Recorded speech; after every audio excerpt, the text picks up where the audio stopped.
That is the introduction, happiness, positive emotions and well-being, cultivating positive emotions and positive traits. So before I start with chapter 7, just wanted to mention a couple of things. Uh, See, this internal assessment, one regarding internal. Yeah, actually, Anbu sir, you have started it. So I've prepared half. So I was planning for No, no, tomorrow, no. actually. Regarding the chapter, okay, that will complement each other. That is not issue. Yes, yes, No, yes. regarding the group and other things that are going on. Yes, actually, rightly said. The group participation is kind of very, very less. Actually, there are 350 odd participant. I mean, group members are there, but hardly we could see get involved in the group. So that is what every all of us are expecting it. So that whatever the efforts put in, and they have made so much of things for all of our benefit. So maximum utilization will help us. So that will actually motivate the whoever teaching staffs have done. So that will actually motivate them for next semester. So I personally request all of us to get involved in the group. Thank you. Yeah. Yes, sir. You can start, sir. Okay, sir. Okay. I'll begin with positive beliefs. See, already we've touched upon this Abraham Maslow's need hierarchy theory. Somewhere uh, in our early class, we touched upon Maslow's theory. There, he was the first person who introduced about esteem. That is, as a self, I should be feeling good about myself. I should be feeling high about myself. That is very important requirement, a goal for as an individual. Okay, that is paramount to my well-being. So that is called self-esteem. Self-esteem is actually an evaluated concept. It varies from person to person. So, but it prioritizes the self. So now, one Madam Liabo actually she tries to correlate happiness and self-esteem. Okay, so she develops a four-item subjective scale, happiness scale, wherein they distinguish between a positive, that is happy person, and a typically unhappy person. So some of the conclusions are: whenever people are in a bad mood, they are more likely to be envious and jealous of each other, and even they go to that extent that they take delight in the failings and misfortunes of others. And whenever we are in a good mood, whenever we are in a happy, more positive kind of thing, we appreciate what we have, and we are not so sensitive to the failings or accomplishment of others, whereas we focus on our positive aspects of our life. Okay, so this is what the conclusion was, and the she says that the all the happiness, unhappiness, all these are temporary sliding stages.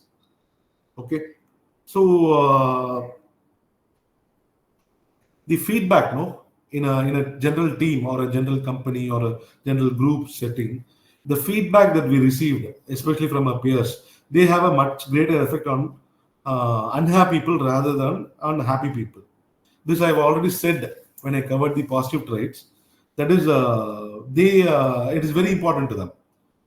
In fact, unhappy people are so sensitive to that. Uh, See, for example, if the superiors gauge them in a bad way, they feel completely punctured, and they tend to perform even more poorer. Okay, so that the feedback is very much important to them, and I'll add one thing.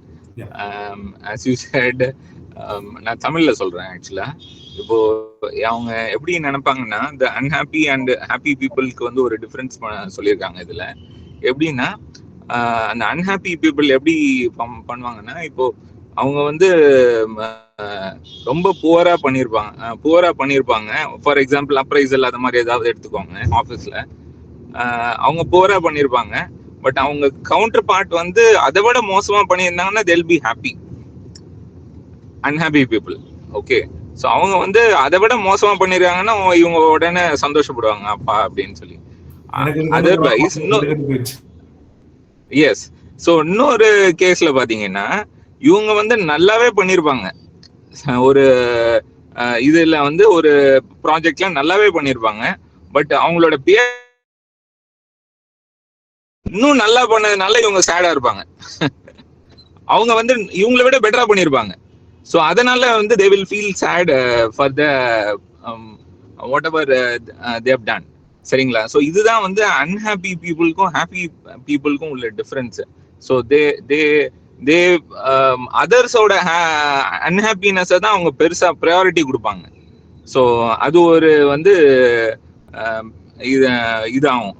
ஆக்சுவலா அது ஒரு minus point அந்த unhappy பீப்புளோடது. Yeah Sir, sorry to disturb you. I have a question here. Can I? Yes, ma'am. Sir, but self-esteem in the sense knowing our own strength and weakness, right?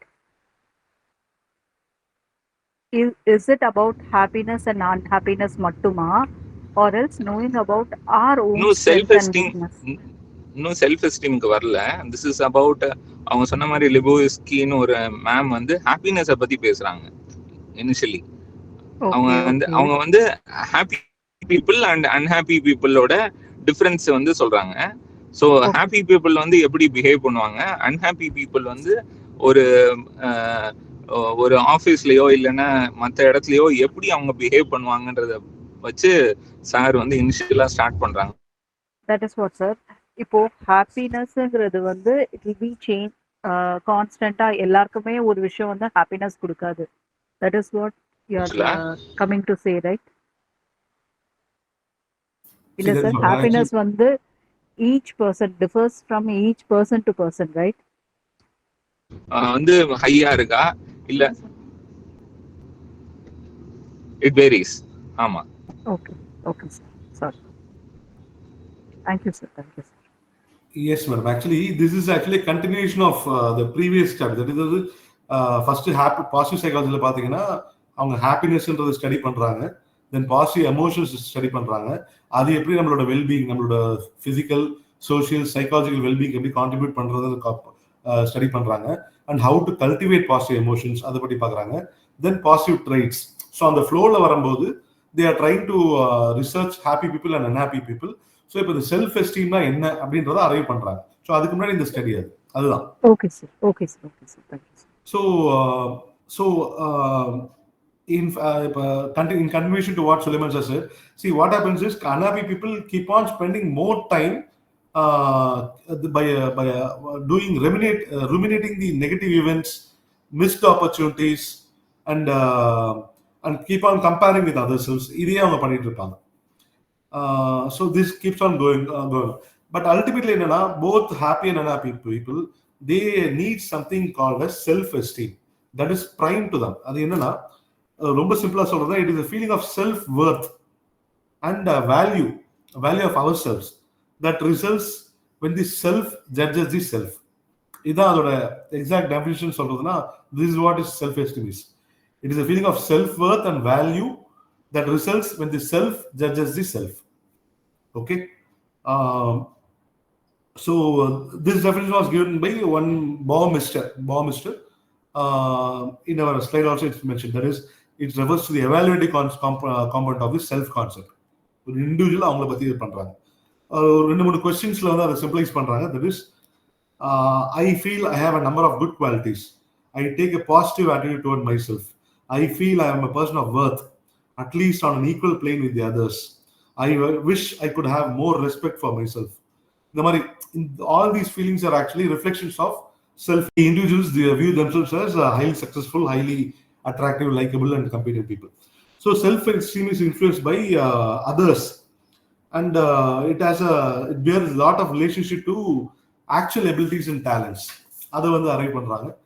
So அதில் வரும்போது what they view self-esteem is, it can be thought of both as a trait and a state. If you recall, what is a trait? Can anyone say what is a trait?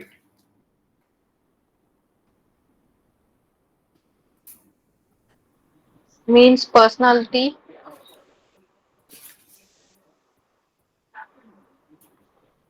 Trait is nothing but அதாவது our personal ability அப்படின்னு நம்ம view பண்றது. That is it internal dispositions.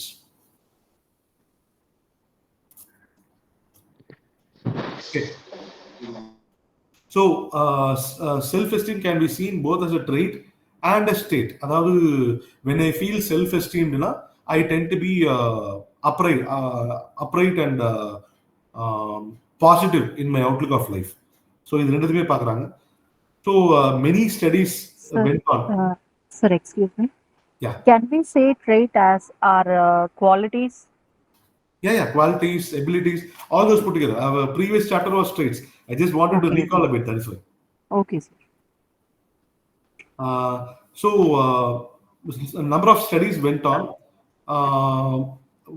They found that there's a good strong evidence for self-esteem from age 6 to 83.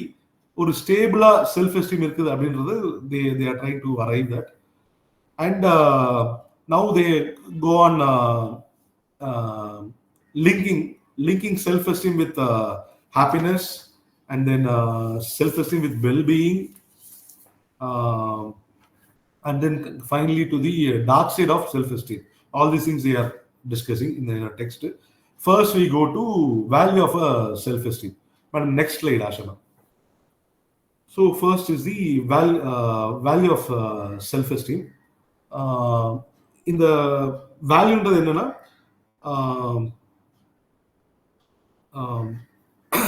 Need for அந்த ஒரு positive self regard இருக்கு இல்லையா, அதோட தேவை, that the need for a positive self regard is considered to be the strongest of the human motives. That nothing motivates an individual like that.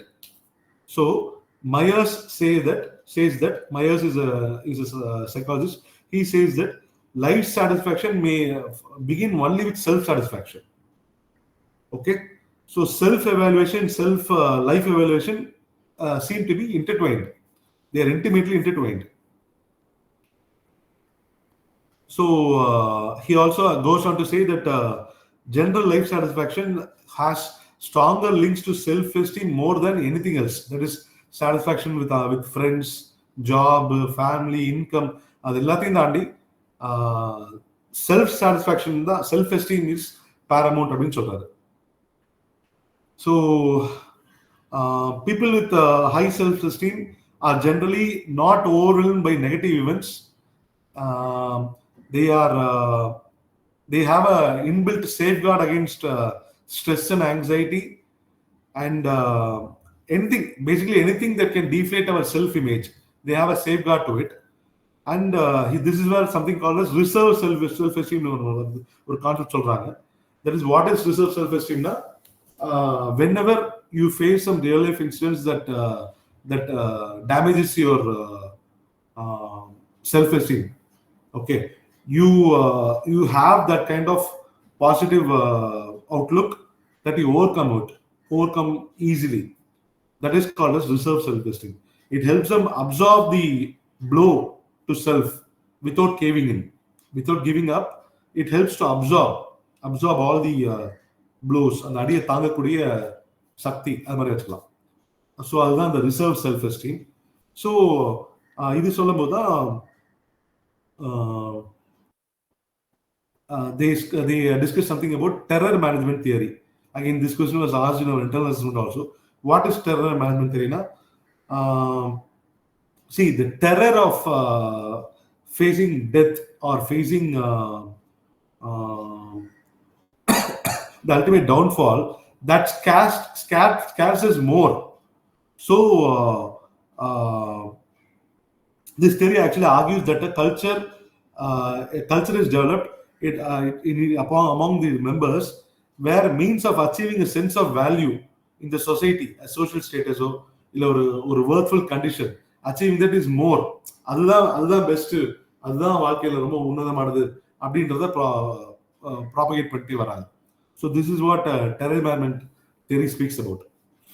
Okay, Sir, then excuse me. Sir, sorry, yes, sir, yes. sorry. Sir, terror management theory in the sense overcoming இப்போ ஒரு reserve self எஸ்டீம்ங்கிறது வந்து நம்ம self எஸ்டீம்ங்கிறது இருக்கு, அதை தாண்டி ஒரு பயம் வர்றது, that is known as reserve self esteem, right? இல்ல அதாவது you turn to page number 99, madam. If you follow the text, it will be easier for you. Yeah, yes, I'm having the textbook, sir. Yeah. See, I'm research just solution என்னன்னா, whenever you face some damage to your self, உங்களோட இமேஜுக்கு ஒரு damage வருதுன்னு வைங்க. Okay. To face that blow, அந்த அடியை தாங்கக்கூடியது, and without giving up you keep on move forward. We need to have a resilient power, right? Yes, something called resilience. அதான் இங்க என்ன பிரச்சனைனா, in psychology you should not use that word resilience, because resilience in psychology means a different thing. Okay. Sorry. For understanding purpose you can have that. Okay. So that is reserve self-esteem. We should have the power to overcome that, right? Yes. நம்ம வாங்குற அடிய அந்த power நமக்கு வேணும், நம்ம self கான்ஃபிடென்ட்டா இருக்கலாம்னு சொல்லலாமா? Yes. இப்படி இருக்கு, சிம்பிள் டர்ம்ஸ் நீங்க புரிஞ்சுக்கிறதுனா, see for example, நீங்க இப்போ நீங்க மொபைல் சார்ஜ் பண்றீங்க, when you are using it up completely, you have a power bank. That power bank is your reserve self-esteem. Okay. அது மாதிரி வச்சுக்கோங்க. Okay, super. Thank you. Yes. So reserve self-esteem and then terror management theory. Then they move on to sociometer theory. Okay. Sociometer theory of it was proposed by one Mr. Leary and Baumeister. So sociometer theory என்னன்னா,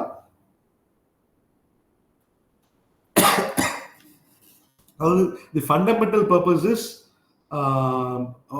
of self-esteem is to monitor the social inclusion and exclusion. That is the basic tenet of sociometer theory. இங்க என்ன சொல்றாங்கன்னா,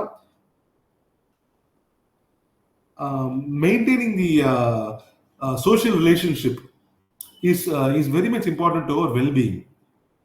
So self-esteem actually is dependent on that. So that is what they say. Self-esteem actually plays an important role in maintaining the social relationship.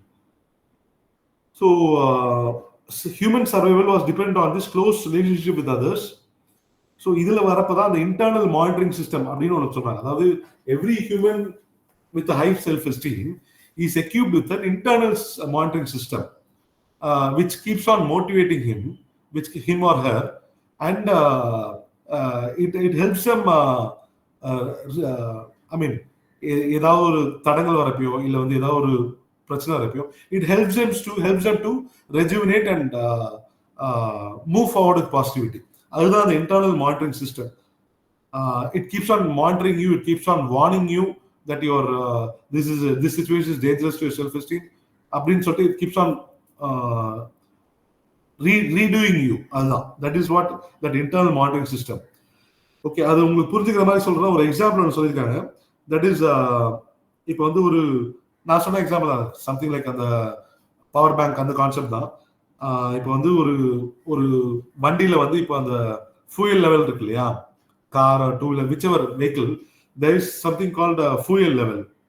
Okay, when it goes down, when it kinds of dries up, it's a warning for you to go put the fuel, petrol போடணும் அப்படின்னு சொல்லிட்டு it's a warning. So in a similar way, self esteem வந்து கம்மியாகிறப்ப this internal system comes to play, and it projects you, it propels you to regain your self esteem. இப்போ நீங்க பசியா இருக்கப்ப, when you are hungry or when you have a thirsty mouth, your body tells you to go have food, drink water. Very much similar. That is the example given in our book. So this internal monitoring theory propels you to regain your self-esteem and move forward. Okay. By the text limb, think about a time when you felt very good about yourself a time when you felt very bad about yourself. The odds are that good self feelings, whenever you are involved in good self feelings, it எங்க இருக்கும்னா when you receive prizes, பாராட்டு வாங்கியிருக்கப்பயோ, when you receive claps, or when there was a moment of intimacy with your friend or lover and a shared activity. இந்த மாதிரி மொமெண்ட்லாம் பார்த்தீங்கன்னா you might really have felt good about yourself, and you tend to remember that for a long time. Okay, and your worst feeling பார்த்தீங்கன்னா whenever you are ridiculed, socially you are ridiculed, when you are rejected, or there is a failed romance, or there is a moment of embarrassment or shame. All those things are your worst feelings. Okay, so self-esteem is highly sensitive to social inclusion and exclusions. இதுதான் அவங்க சொல்றேன். அந்த social media தெரியல, அந்த social inclusion social exclusion சொல்றாங்க இல்லையா? இப்போ நான் சொன்னது அதுதான். அதாவது whenever people clap for you, whenever you are praised, that means you are included, socially accepted. And whenever you are rejected, whenever you are embarrassed in front of others, you are excluded, you are socially excluded. So in the delineation, that is what is called as sociometer theory. Okay, the Leary says that sociometer theory also goes on to say that it may be a sociometer of our traits, personal traits. That is especially those traits which are associated with high self-esteem, such as competence, likability, attractiveness, morality. அதாவது இது எல்லாமே பார்த்தீங்கன்னா traits associated with self-esteem, high self-esteem.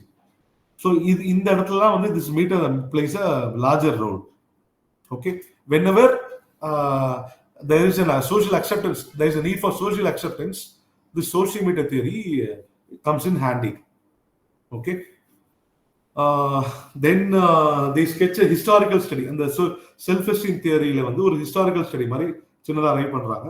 அதுல என்ன கொஸ்டின்னா, self-esteem மட்டும் போதுமா, ஒரு மனுஷனுக்கு செல்ஃப்-எஸ்டீம் மட்டும் இருந்தா போதுமா, is self-esteem all you need அப்படின்னு தான் அந்த கொஸ்டின். அந்த கொஸ்டின்ல வந்து ஒரு லாஸ்ட் 30 years கம்பைலேஷன் அவங்க வந்து ஒரு ஹிஸ்டாரிக்கல் ஸ்டடி மாதிரி சொல்றாங்க. அது சிம்பிளா சொல்லிடுறேன். ஃபர்ஸ்ட் ஃபேஸ்ல பாத்தீங்கன்னா they consider self-esteem as an individual variable. That is, it is considered as a very important variable, significant variable for individual and social problems. Okay, in the second phase la pathina, self-esteem was considered as a symptom. அதாவது நம்மளோட behavior-கான symptom. See, earlier it was thought that if you have high self-esteem, that will shape your behavior. நீங்க நல்ல self-esteem நிறைய இருந்துச்சுன்னா you will be upright, you will be positive அப்படின்ற மாதிரி நினைச்சிட்டு இருந்தாங்க. But it was arrived that self-esteem is a symptom of a behavior. உங்க behavior வந்து நெடுக வந்து நல்லா இருந்துச்சுன்னா அதோட பை ப்ராடக்ட் தான் self-esteem அப்படின்றத அரைவ் பண்றாங்க.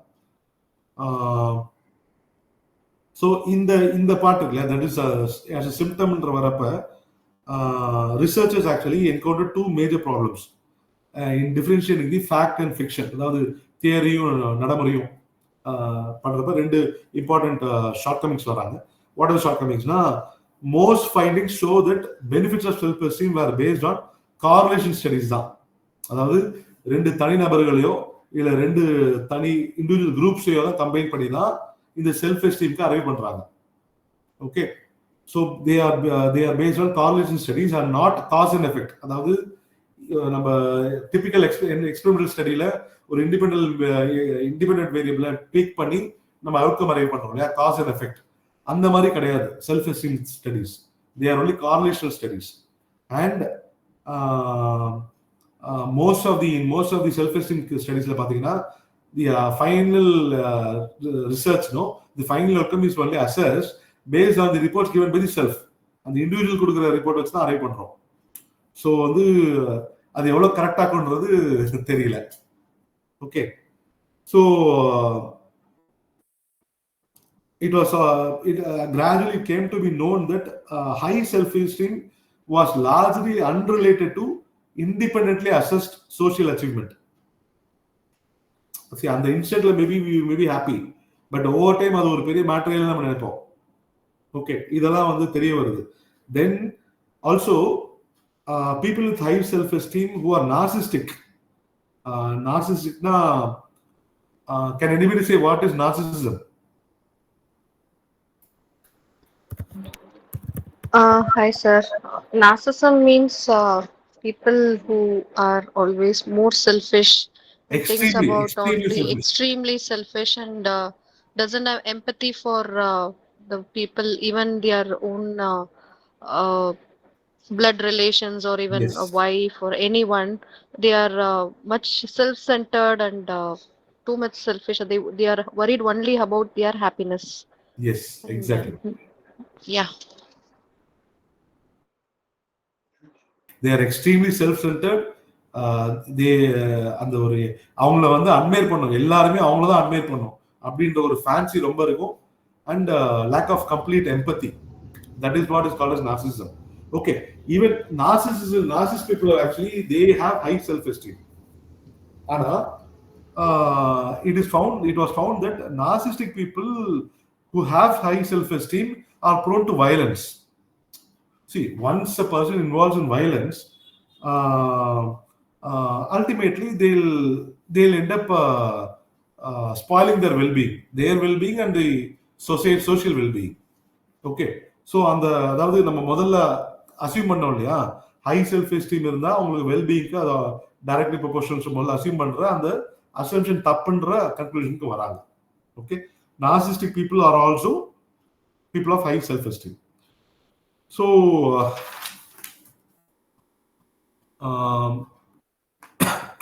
the bottom line of this இந்த பாமிஸ்டர் தியரியில் பார்த்தீங்கன்னா is that low self-esteem did not appear to underlie most social problems, and benefits of high self-esteem were not backed by objective evidence. அதாவது low self இருக்கவங்களால தான் சொசைட்டியில் ப்ராப்ளம்லாம் வருது அப்படின்றதுக்கு எந்த ப்ரூஃபும் கிடையாது. அதே சமயத்தில் ஹை செல்ஃப் எஸ்டீம் இருக்கவங்க வந்து அவங்க ரொம்ப நல்லா இருக்காங்க, their well-being is good அப்படின்றதுக்கு there is no objective evidence. Okay, so that is why they arrive that self-esteem is a symptom of behavior and not a cause. So finally வந்து அந்த ஹிஸ்டரியில் பார்த்தீங்கன்னா தேர்ட் ஃபேஸ் வந்து contingent self-esteem. அதாவது it is the basis of esteem that matters. It is not the level of esteem that is important, that is of importance, but the basis. எதனால வந்து somebody is feeling good about themselves, that is important அப்படின்றது அந்த contingency self contingency model. Okay, அதுக்கு shall I put one example, sir? yes. Actually சொன்ன மாதிரி இப்போ அதாவது அம்மா கொடுக்குற லவ் வச்சு அதை போட்டிருக்காங்க. ஸோ அம்மா கொடுக்குற லவ் வந்து நேச்சுரல் லவ். ஸோ அதனால உங்களோட செல்ஃப் எஸ்டீம் வந்து ஹையா வரும். வேற அது எக்ஸாம்பிள் சொல்லணும்னா நீங்க இந்த அபூர்வ சகோதரர்கள் படம் பார்த்துருக்கீங்களா? Yes sir. யா, கமல் ஃபில்ம் அது ஆக்சுவலா. ஸோ அது எப்படின்னா அதுல வந்து ஒரு குள்ள கமல் இருப்பாரு, ஒரு நார்மல் கமல் இருப்பாரு. ஸோ அதுல பாத்தீங்கன்னா ஒரு சீன் வரும். என்னன்னா குள்ள கமலோட தான் அவங்க அம்மா இருப்பாங்க. அப்போ என்ன ஆகும்னா ஒரு ஆக்சுவலா குள்ள கமல் வந்து ஒரு ப்ரப்போசல் கொடுக்கறதுக்காக அவங்க ஒரு ஹீரோயின்ட்ட போவாரு. அவர் ப்ரொபோசல் கொடுக்கறதுக்கு முன்னாடி அவங்க வந்து ஆக்சுவலா இன்னொரு தர வந்து இன்ட்ரடியூஸ் பண்ணிடுவாங்க, இவர் தான் என்னோட ஃபியான்சி அப்படின்னு சொல்லி. ஸோ அப்போ அவங்க அம்மா என்ன சொல்லுவாங்கன்னா, அவங்க அம்மாவுக்கு இதெல்லாம் தெரியாது. அவங்க அம்மா கிட்ட வந்து அவங்க ப்ரொபோசல் கொடுக்கறதுக்கு போகும்போது அவங்க அம்மா என்ன சொல்லுவாங்கன்னா, ஏன் புள்ள மாதிரி உங்க புள்ள ஒன்றும் குள்ளமா இல்லையே, அவங்க வந்து நல்ல நார்மல் பீப்புள் மாதிரி தானே இருக்காரு, என் பையன் மாதிரி குள்ளமா இருந்தா கூட நீங்க வந்து அவரை ரிஜெக்ட் பண்றதுக்கு பாசிபிலிட்டி இருக்கு அப்படின்னு சொல்லி. இதுல என்ன ஆகும்னா இந்த செல்ஃப் எஸ்டீம் வந்து இந்த அவனோட பையனோட செல்ஃப் எஸ்டீம் வந்து அவங்க அம்மாவே வந்து குறைச்சிடுறாங்க. சரிங்களா?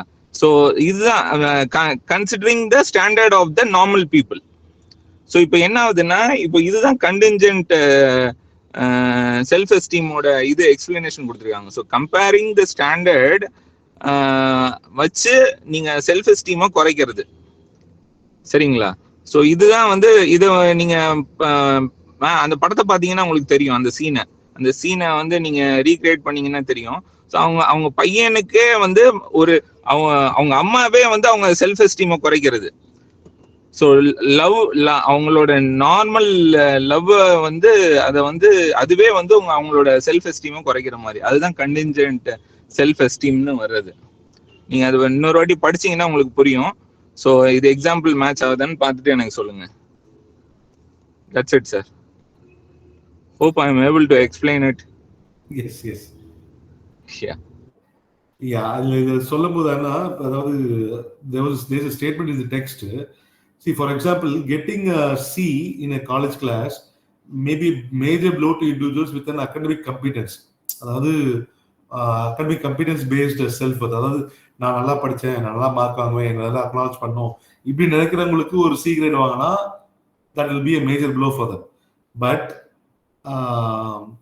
காலேஜ் படிக்கிறப்ப வந்து எனக்கு வந்து நிறைய ஃப்ரெண்ட்ஸ் வேணும், எனக்கு வந்து நான் வந்து எல்லா கூடயும் ஹாப்பியா இருக்கணும், I need to pick up relationships, இப்படி நினைக்கிறவங்களுக்கு getting a C may not bother much for them. Okay, so இதை அரைவ் பண்றாங்க, இதுல இருந்து பிக்கப் பண்றாங்க. எஸ், புக் எக்ஸாம்பிள் இது. எஸ், அவங்க வந்து எஜுகேஷன் அகாடமிக்ஸை பத்தி பெருசா அவங்க வந்து கவலைப்பட மாட்டாங்க. ஸோ அவங்களுக்கு வந்து சி கிடைச்சாலே போதும், that is more then happy. So அத மாதிரி. Yes sir. So Crocker is again a psychologist. He says that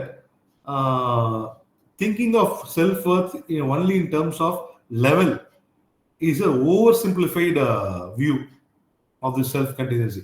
So அதனால வந்து the basis of esteem தான் matters more அப்படின்னு அவர் சொல்றாங்க. So this is where they give the definition. A contingency of self-worth is a domain or category of outcomes on which a person has put his or her self-esteem, so that a person's view of his or her self-value or worth depends on perceived successes or failures or adherence to set standards in the domain. This is standard definition. You will understand that better when you read. So இதுல வந்து சில அட்டாச்மெண்ட்ஸ்லாம் கொடுக்குறாங்க எக்ஸாம்பிள்ஸ்ல. That is people who are very fond of appearance, looking good, they tend to spend more time in grooming themselves, shopping, partying, இந்த மாதிரி தான் அவங்களோட ஆக்டிவிட்டி இருக்கும். People whose self-esteem is based on religion, they party less, they pray more, they go to religious places. அதே மாதிரி academic கம்பீட்டன்ஸ்ல base பண்ணி self esteem இருக்குன்னா, they for them passing a graduate school, getting degrees, getting good recognition based on academics, that is more important for them. So self-contingency model actually suggests that social problems may be linked less to the level of global self-esteem and more to the source of self-esteem. அதாவது school failure, drug abuse, violence, all this social problems இருக்கு இல்லையா, இதெல்லாம் வந்து ஒரு universal social problems, global problems கிடையாது, அந்த இண்டிவிஜுவலோட problems தான். ஸோ செல்ஃப் எஸ்டீம் பங்க்ஷன் ஆகிறதுனால தான் இந்த ப்ராப்ளம்ஸ்லாம் வருது அப்படின்னு சொல்றாங்க self contingency theorist. So self esteem is not a major cause of problems அப்படின்னு சொல்லிட்டு அரைவ் பண்றாங்க. So contingency of self worth may be central to study of many individual and social problem behaviors. Okay, so this is where we move on to the dark side of self-esteem. அவங்க வந்து இந்த that is Crocker and group of scientists வந்து they make a distinction between the global and the contingent self-esteem. அதுல வந்து என்ன சொல்றாங்கன்னா, not all forms of positive self-image are beneficial. Okay, so they try to differentiate between a contingent and a non-contingent self-esteem. Carl Rogers, you might have recalled, he has theorized many things in psychology. Carl Rogers says that the value of unconditional positive regard as basis for parents' life for children, that is unconditional. அதாவது unconditional என்ன சொல்றேன்னா, irrespective of what you are, நீ வந்து பாடத்துல நிறைய mark வாங்கினாலும் சரி, கம்மி வாங்கினாலும் சரி, நீ என்ன செஞ்சாலும் you are my child, I love you more, we are all here. This is unconditional love. Versus conditional லவ்னா என்னன்னா, அதுக்கு எக்ஸாம்பிள் தான் அகைன் நான் படத்துலேருந்து வரதான் எனக்கு கரெக்டுன்னு நினைக்கிறேன். இந்த அஜித் ஒரு படத்துல இருப்பாரு, அதாவது அவர் மதுரையில் இருப்பாரு, Ajith and Nayanthara. I'm poor at remembering movie names. Ajit and Nayandara, they'll be in Madurai. Nayandara will become a billionaire or businesswoman and she moved to Mumbai. I forgot that. Viswasam. விஸ்வாசமா, ஓகே மேடம். எனக்கு story மட்டும் தான் ஞாபகம் இருக்கு. அதுல வந்து என்னன்னா, அந்த கஜபதி கேரக்டர் இருக்கு இல்லையா, that is the kind of villain character. அவர் வந்து அவரோட சைல்ட வந்து எப்படி சொல்லியிருப்பாரா, நீ ஜெய், நீ யூ பிகம் விக்டோரியஸ், அப்பதான் நீ என் பொண்ணு அப்படின்னு சொல்லிட்டு பொண்ணை பையனும், ஐ டோன்ட் ரிமெம்பர். அதாவது condition, that is called conditional love. நீங்க செஞ்சாலும் அந்த பொண்ணு அத்லெட், அவங்க அதுல வின் பண்ணி ஆகணும்னு ஃபோர்ஸ் பண்ணுவாங்க. That is a typical example of a conditional love.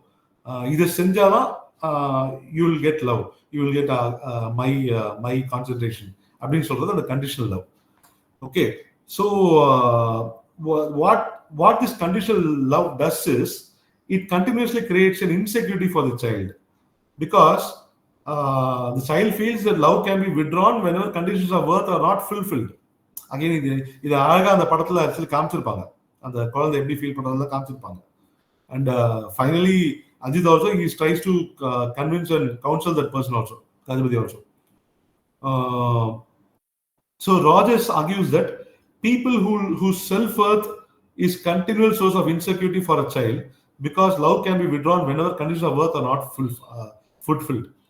So on the people whose self-worth is contingent on meeting external standards are likely to have a very delicate and unstable self-esteem. Okay, இதுதான் அந்த contingent நான் கண்டிஜென்ட்ல சொல்றது.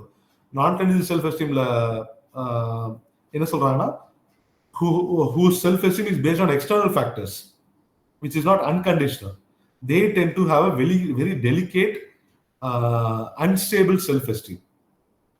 This is what we call as that stable versus unstable self-esteem, right? So contingent self-esteemல வந்து என்ன ஆகுதுன்னா, it creates a lot of negative emotions such as guilt, conflict, internally we feel pressurized, anxiety, nervousness, அது எல்லாமே வரும். So ultimately என்ன ஆகும்னா, it leads to unstable self esteem, poor coping after failure. தோத்து அவங்களால தாங்கவே முடியாது. At some point we'll be discussing suicide also in this chapter. அவங்களால they cannot cope up at all. There is very defensive mechanism ரொம்ப போரா இருக்கும் அவங்களுக்கு, and they'll easily fall into depression. இதெல்லாம் வந்து will happen when there is a contingent self-esteem. So how to they go about pursuing self-esteem? Pursuing self-esteemல போகும்போது ஒரு 5-6 விஷயம் சொல்றாங்க. I just summarize that. People who pursue self-esteem as the most important, அதாவது அவங்களோட இயல்பான திறமையை தாண்டி, அவங்களோட சோஷியல் கண்டிஷன்ஸ்ல அவங்க எப்படி இருக்காங்க அதெல்லாம் தாண்டி, single motto in life is to have a high self-esteem அப்படின்னு போறாங்க இல்லையா. This is very much parallel to materialism. நம்மளோட 9th chapterல படிப்போம். வாட் இஸ் மெட்டீரியலிசம்ன்றத படிப்போம். மெட்டீரியலிசம்னா money, power, that alone matters. அதான் சிம்பிளி புட், அதான் மெட்டீரியலிசம். எக்ஸாம்பிள் சொல்லுவா sir. Yes sir, yes. Annamalai movie பாத்தீங்களா? அண்ணாமலை மூவில அவர் ஃப்ரெண்டு வந்து அவரை இன்சல்ட் பண்ணிட்டாரு அப்படின்னு சொல்லிட்டு ரஜினி ஓடி வில் டூ இஸ், அவரு அவன் பேர் என்ன, ஃப்ரெண்டு பேர் மறந்துட்டேன், சரத் பாபு வந்து ஓவர்டேக் பண்ணி ஒரே பாட்டுல வந்து இவரு வந்து பணக்காரன் ஆவாரு, ஒரு பொசிஷனுக்கு வர்ற மாதிரி காமிப்பாங்க. ஒரு செல்ஃப் அவரோட இது, I mean, hello, yes yes, you are audible. Yeah, ஒரு ஃப்ரெண்ட்ஷிப், அவரோட இன்ஃபேக்ட் அவரு ஃபேமிலி இத கூட அவரு கண்டுக்க மாட்டாரு. ஆக்சுவலா ஒய்ஃப் எல்லாத்தையுமே அவங்க அம்மாவை ஒரே மோட்டோ வந்து லைக் ஹிஸ் ஃப்ரெண்ட் அப்படின்னு சொல்லிட்டு அந்த அந்த சேர்லாம் மூவ் ஆகிற மாதிரி உங்களுக்கு தெரியும். ஸோ அந்த அதே அசோசியேஷன் பிரசிடென்ட் மாதிரி வந்து உட்காருவாரு. So he in on the way of getting a high self esteem he loses his friend, he loses his family life அப்படின்ற மாதிரி காமிப்பாங்க. So that kind of will match sir. Yes, sir. Many examples. Even Hello. ரீசனா கூட Yes, yes. Lucky Bhaskar if remember right, அது வந்து பாத்தீங்கன்னா அவர் நிறைய பணம் சம்பாதிக்குன்னு சொல்லிட்டு பயங்கரமா சம்பாதிச்சுட்டே இருப்பாரு. Even his wife will lose peace. அவங்க அப்பா இது பண்றாங்க, பையன் எல்லாருமே வந்து ignore him, they'll keep him distant. So that is what happens. Material happiness, that is pursuing self-esteem as a single motive in life, what happens is it will not yield happiness. It may interfere with your fulfillment of your basic needs that are actually the foundations of health. So ultimately என்ன ஆகும்னா, அந்த பர்சூட்ல என்ன ஆகும்னா நம்மளோட primary aspirations இருக்கு இல்லையா, அந்த நீட்ஸை கூட நம்ம புறந்தள்ளிட்டு we ignore our primary needs and நம்ம ஒரு பின்னாடியே ஓடிட்டே இருப்போம். Ultimately our happiness takes a beating. And ironically, even our self-esteem will be undermined in the process. At some point, that will also be heavily damaged. அதான் சொல்றாங்க, pursuing of self-esteem alone as a mottoன்றப்ப இந்த பிரச்சனை வரும். Then they say about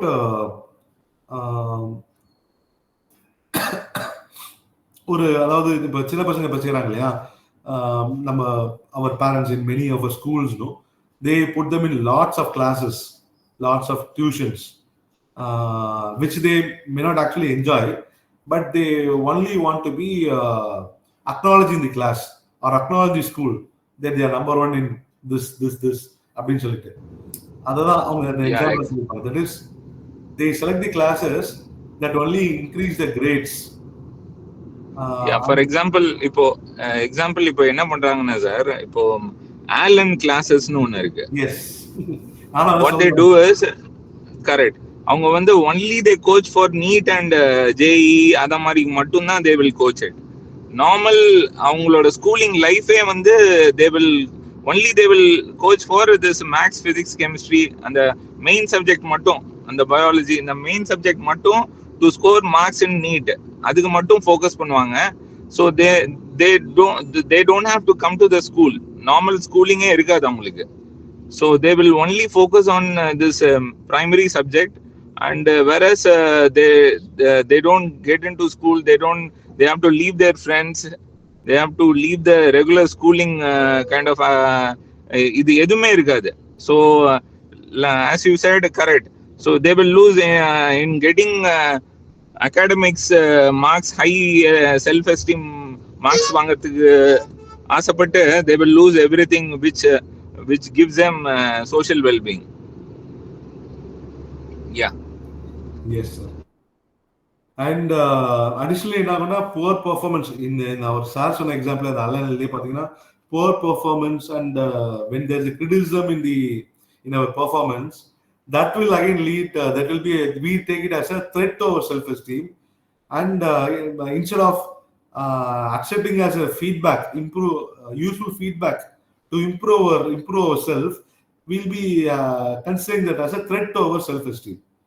So the net result of all these will what happens will our competence will be sacrificed in the process. So this is why self-esteem endangers competence அப்படின்றத சொல்றாங்க. Then similar logic is also applied in the self-esteem to disruptions in the in our ability to fulfill needs for autonomy and belongingness. Okay, அதாவது we are free or என்ன சொல்றது, இப்ப sir சொன்ன example தான் அண்ணாமலை, அதெல்லாம் தான் நம்மளோட பிலாங்கிங், நம்மளோட சரௌண்டிங்கே வந்து நம்ம உதாசீனப்படுத்தி இக்னோர் பண்ணிட்டு we'll go about doing something else. So, like materialism, what happens is seeking self-esteem for its own sake may actually decrease the well-being by diverting us from more important needs, basic needs. I'll divert panni. It will uh, it will hamper our well-being that way. So, self-esteem actually it is a predictor variable with low self-esteem linked to an unhealthier lifestyle and high self-esteem to a healthier lifestyle. இப்படி ஒரு study இருக்கு. இதை base பண்ணி இந்த தியரியை base பண்ணி தான் பார்த்தீங்கன்னா self esteem is an important foundation for health and happiness அப்படின்னு சொல்லிட்டு இவ்வளோ நாள் அசீவ் பண்ணோம்.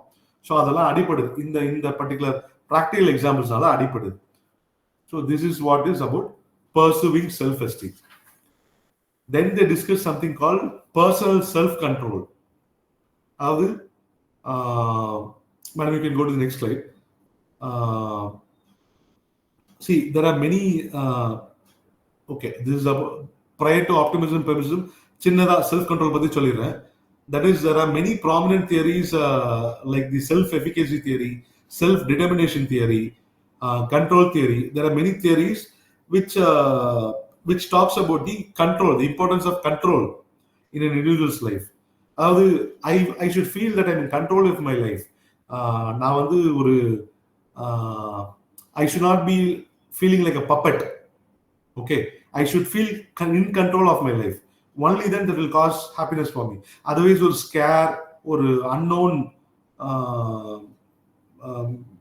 kind of threat இருக்க மாதிரி I will feel. So that is why control is important for happiness. Okay, so the importance of belief in personal control is can also be reinforced by theories of depression, where when they feel that there is a loss of control, they tend to develop emotional problems and ultimately they become depressed. Okay, they lose their confidence. அந்த ஸ்டேட்டுக்கு பேர் அந்த learnt helplessness சொல்றாங்க. அதாவது in spite of they being accused, they feel that they are unimportant, helpless, hopeless and ஒரு stressful life இருக்கு அவங்களுக்கு. they develop people who feel that they are not in control. Okay, so that is why control is very much important for them. So these depressed individuals tend to believe that they have little control over the negative emotions or the situation which caused them. So a sense of control and personal empowerment has been related to a variety of positive health and well-being outcomes. So this is about personal control. Now we come to optimism and pessimism. Optimism, pessimism பத்தி நான் சொல்ல தேவையில்லை, எல்லாருக்குமே தெரியும். What is optimism, what is pessimism? ஒரே example வச்சு சொல்லலாம்.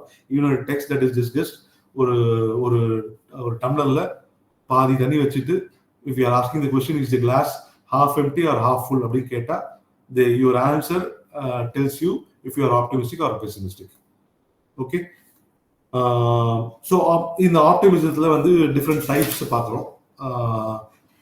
அது வந்து ஒரு 2-3 டைப்ஸ் இருக்கு. Now you can go to the next slide. This is a typical character of an optimist and a pessimist. You can just go through. இதுல வந்து என்னன்னா ஒரு the way that people explain certain events, that proves that they are optimistic அப்படின்னு சொல்லிட்டு சொல்றாங்க. That is called as explanatory style optimism. அது வரும், பின்னாடி வரும். I just tell that. But prior to that, I'll just quickly run.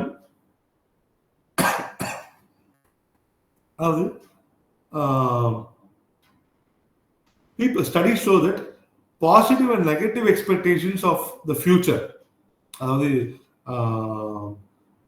எனக்கு என்ன ஆகும், என்னோட ஃபேமிலிக்கு என்ன ஆகும், என்னோட சொசைட்டிக்கு என்ன ஆகும், நான் போட்ட இன்வெஸ்ட்மெண்ட்ல என்ன ஆகும். So this expectation about the future ultimately determines their happiness. It tells them how whether they are optimistic or pessimistic அப்படின்னு சொல்றாங்க. So optimistic as an they develop two approaches to this optimism. அதாவது individual trait and an explanatory style. Individual trait and an explanatory style. Okay, it basically it tries to describe how people interpret the causes of bad events in their lives.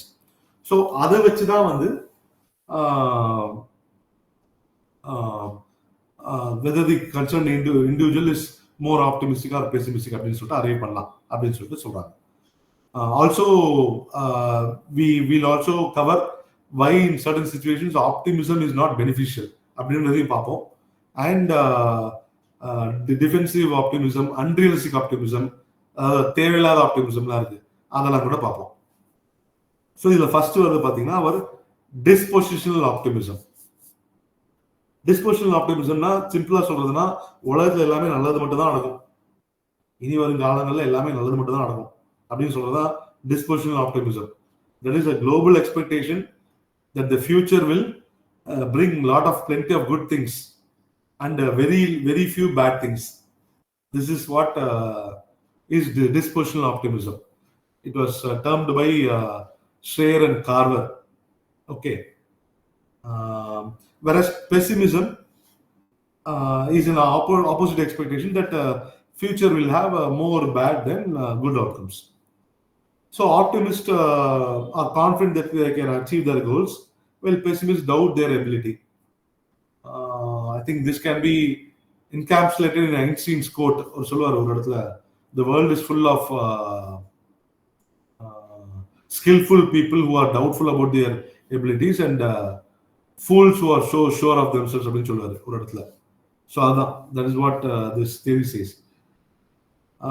So இங்கே சொல்லும் போது தான் வந்து ஒரு test ஒன்று பற்றி சொல்றாங்க, that is LOT, that is life orientation test. Sorry to interrupt. அந்த சேயிங் திரும்பி இன்னொரு தடவை சொல்லுங்களேன், ஜஸ்ட் எனக்கு தெரியாது, ரொம்ப நாள் ஆச்சு. I share ma'am. அதாவது என்னன்னா, world is full of skillful highly efficient people who are doubtful and fools who are very fools and என்ன சொல்றது, criminals who are so sure of themselves அப்படின்னு சொல்றாரு. இல்ல okay, I share the quote later. Okay. So இதுல வந்து அந்த self regulation model, that is Schreier and Carver, actually they say that self regulated actions are actually aimed at achievement of the personal goals. That is important. That is, expectations and confidence become important when people face challenges and obstacles to achieving our goals. That is important. அதுதான் அவங்க சொல்ற அந்த self regulation model. இதில் தான் வந்து discuss something கால் self mastery, self esteem, அதெல்லாம் அவங்க discuss பண்றாங்க. So an optimistic attitude plays significant dividends in individual health and happiness, particularly when people face difficult life challenges. Okay. So this is where optimism proves beneficial, right? So optimism and well-being. Dispositional optimism வந்து ஒரு, அதாவது where it is useful அப்படின்னு சொல்றதுன்னா, அதாவது dispositional optimismனா the future is full of good things அப்படின்றது. Where it is usefulனா whenever there is a distress. நான் முன்னாடியே discuss பண்றேன், பாசிட்டிவ் சைக்காலஜி ஃபர்ஸ்ட் டிஸ்கஸ் பண்றேன் சொல்லிருப்பேன். அதாவது when people face war, when people face really challenging situations in life, அதுக்கப்புறம் how they come up, அங்கதான் அந்த ரெசிலியன்ஸ்ன்றதை define பண்ணியிருப்பாங்க. how they come up and how they become successful அப்படின்றதுக்கு அந்த resistance வந்து ரொம்ப முக்கியம், அந்த ரெசிலியன்ஸ் வந்து ரொம்ப முக்கியம். So dispositional optimism is very much important when as far as resilience is concerned. Whenever you face distress, in an impending danger, this dispositional optimism comes in handy. Okay. Now we move on to coping distress. அதாவது coping, அந்த கஷ்டம் இருக்கு இல்லையா அந்த காலத்துல, how we cope up with that situation. And we also discuss about transitions in life. Okay. So ஒரு example சொல்றாங்க, that is when a woman actually bears the first child, that is a major transition compared to her previous life so far. So up to that point, actually it is psychologists say that a childbirth actually may lead to depression also. So an optimistic attitude at that point of time is very much important. அது வந்து it gives them resistance to that postpartum depression. optimistic in அந்த டைம்ல optimistic peopleனா they report fewer depressive symptoms both during the pregnancy and during the postpartum period compared to pessimistic women. And also optimistic women, they are less anxious and they are able to maintain a more positive outlook.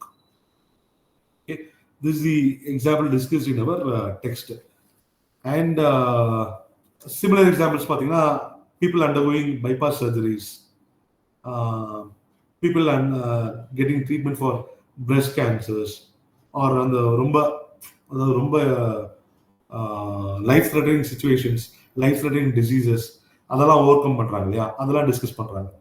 In all these situations, how people cope up, how people go through the transitions அப்படின்றத discuss பண்றாங்க. And also optimism not to that individual alone, but to the persons, that is family also, people who are around them. How if the individual is optimistic, in the மாதிரி situations how it helps the family also அப்படின்றதையும் discuss பண்றாங்க. Okay, இதுல இன்னொரு example சொல்றது பார்த்தீங்கன்னா transition from school to college, அதிகமாக discuss பண்றாங்க. There's something called Aspinwall and Taylor. They are again theorists. They examine three individual difference variables as potential predictors of successful adaptation. So far they are discussing how people cope up with these transitions and distress, and in the adaptation la முக்கியமான factors என்னென்ன இருக்கும் அப்படின்னு சொல்லிட்டு they are theorizing. அதுல வந்து மூணு முக்கியமானது என்னன்னா self esteem, perceived control and optimism. இதுல இவங்க அரைவ் பண்றது என்னன்னா more than the esteem and control part, optimism is of paramount importance அப்படின்னு சொல்லிட்டு அரைவ் பண்றாங்க. அது சொல்லும்போது என்னன்னா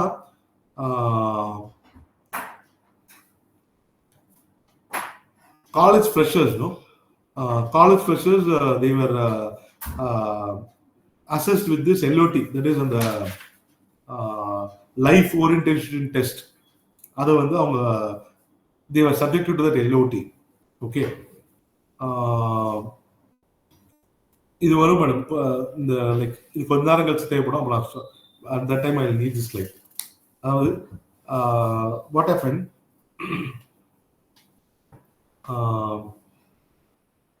676 college freshers where they were assessed for measuring the self-esteem, personal control and optimism. So 3 months into their college, the same students completed 4 measures related to college adjustment, responding to various questions asked in their LOT. Okay, அதுல என்ன results வருதுன்னா college அட்மிஷனுக்கு ரொம்ப முக்கியம் optimism மட்டும்தான் அப்படின்றத arrive பண்றாங்க, more then self esteem or perceive control. So அதுல வந்து ரெண்டு இருக்கு, that is avoidance approach and confrontation approach. அதாவது whenever they follow that avoidance approach, the benefits of self-esteem and personal control were diminished, அதாவது they were reduced.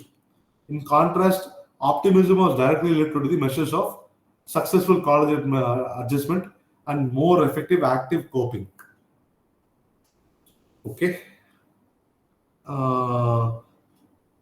so compared to pessimists, many theorists actually found that people with an optimistic attitude have a better health, mental and physical health. So they are less likely to suffer from depression, anxiety, and they tend to take care of themselves better. They don't smoke, they don't indulge in alcohol, they have a healthy diet, they exercise, all these things. So optimistic people who suffer from chronic illness such as arthritis, asthma, what they found is they maintain a more positive daily mood compared to less optimistic people. This is the same with bypass surgery also. Okay, so the cumulative effects of optimism, of an optimistic attitude, it will actually increase our longevity, our life expectancy becomes more. அப்படின்றத arrive பண்றாங்க. This is about our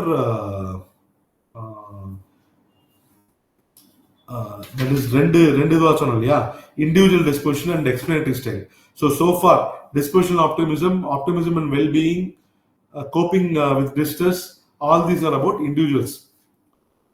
ஒரு இண்டிவிஜுவலா உங்க slides மாறவே இல்லையே. Optimistic pessimist ஆப்டிமிஸ்டோட தான் நிக்குது. இல்ல ஸ்லைடே போடல. ஓகே ஃபைன் நீங்க படிச்சீங்க ஒரு complete theory only. Okay even otherwise you are very clear. Yeah. Then now we move on to explanatory style. So in the explanatory style பாத்தீங்கன்னா அதாவது people are asked to explain why bad things happen. The சொன்ன distress and all this bad things நடக்கிறப்ப after the post that they were asked to explain why those things happen. And Seligman, our father of this positive psychology, he actually says that thinking patterns of these depressive individuals who underwent this distress, அவங்க எப்படி அதை explain பண்றாங்க, how they evolved to describe the difference between optimistic and pessimistic interpretation of bad life differences, that ultimately shape them in the future அப்படின்றத சொல்றாரு. அதுலதான் சொல்லும் போது தான் அந்த ஸ்டேபிள் காசஸ் அன்ஸ்டேபிள் காசஸ், அதாவது இப்போ இந்த எக்ஸாம்பிள் இந்த ஸ்லைட்ல அதுக்காக நான் சொன்னது, அதாவது ஸ்டேபிள் அன்ஸ்டேபிள். அதாவது இப்போ ஃபார் எக்ஸாம்பிள் ஒரு எக்ஸாம் நடக்குது, ஒரு டெஸ்ட் நடக்குது, அந்த டெஸ்ட்ல பேடா பர்ஃபார்ம் பண்றாங்கன்னு வைங்களேன். ஒரு மேக்ஸ் டெஸ்ட், அதான் நம்ம டெக்ஸ்ட்ல டிஸ்கஸ் பண்ற எக்ஸாம்பிள், ஒரு மேக்ஸ் டெஸ்ட் அட்டன் பண்றாங்க.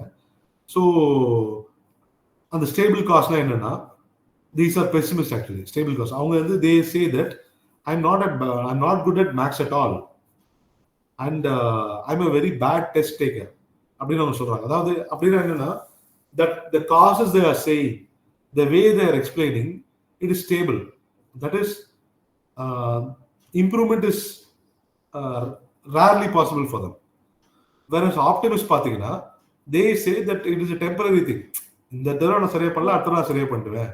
ஆர் இப்போ எனக்கு வந்து இந்த தடவை எனக்கு வந்து ப்ரொஃபஸர் சரியா எக்ஸ்பிளைன் பண்ணல, அதனால எனக்கு புரியல, அதனால சரியா பண்ணல, next time I do it better அப்படின்னு அவங்க சொல்லுவாங்க. So the attitude to that problem no that shapes them in the future அப்படின்னு சொல்லிட்டு சொல்றாங்க. ஸோ இந்த எக்ஸ்பிளேட்டரி ஸ்டைல வந்து Sulaiman sir, you want to say something here?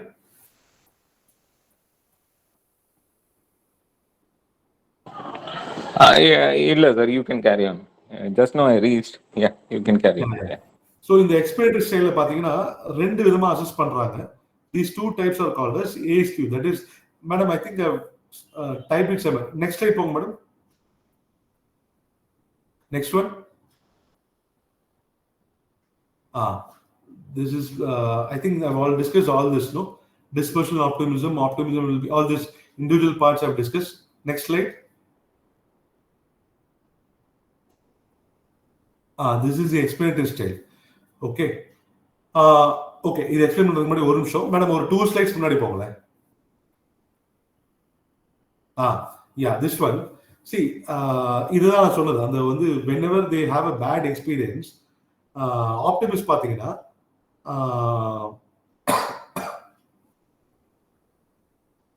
they tend to say that this will pass. This is only a small thing. It can be corrected, it can be rectified. It has very little to do with me as an individual. இது மத்த ரீசன்ஸ்னால அப்படி ஆயிடுச்சு, but it will be changed அப்படின்ற attitude இருக்கும்.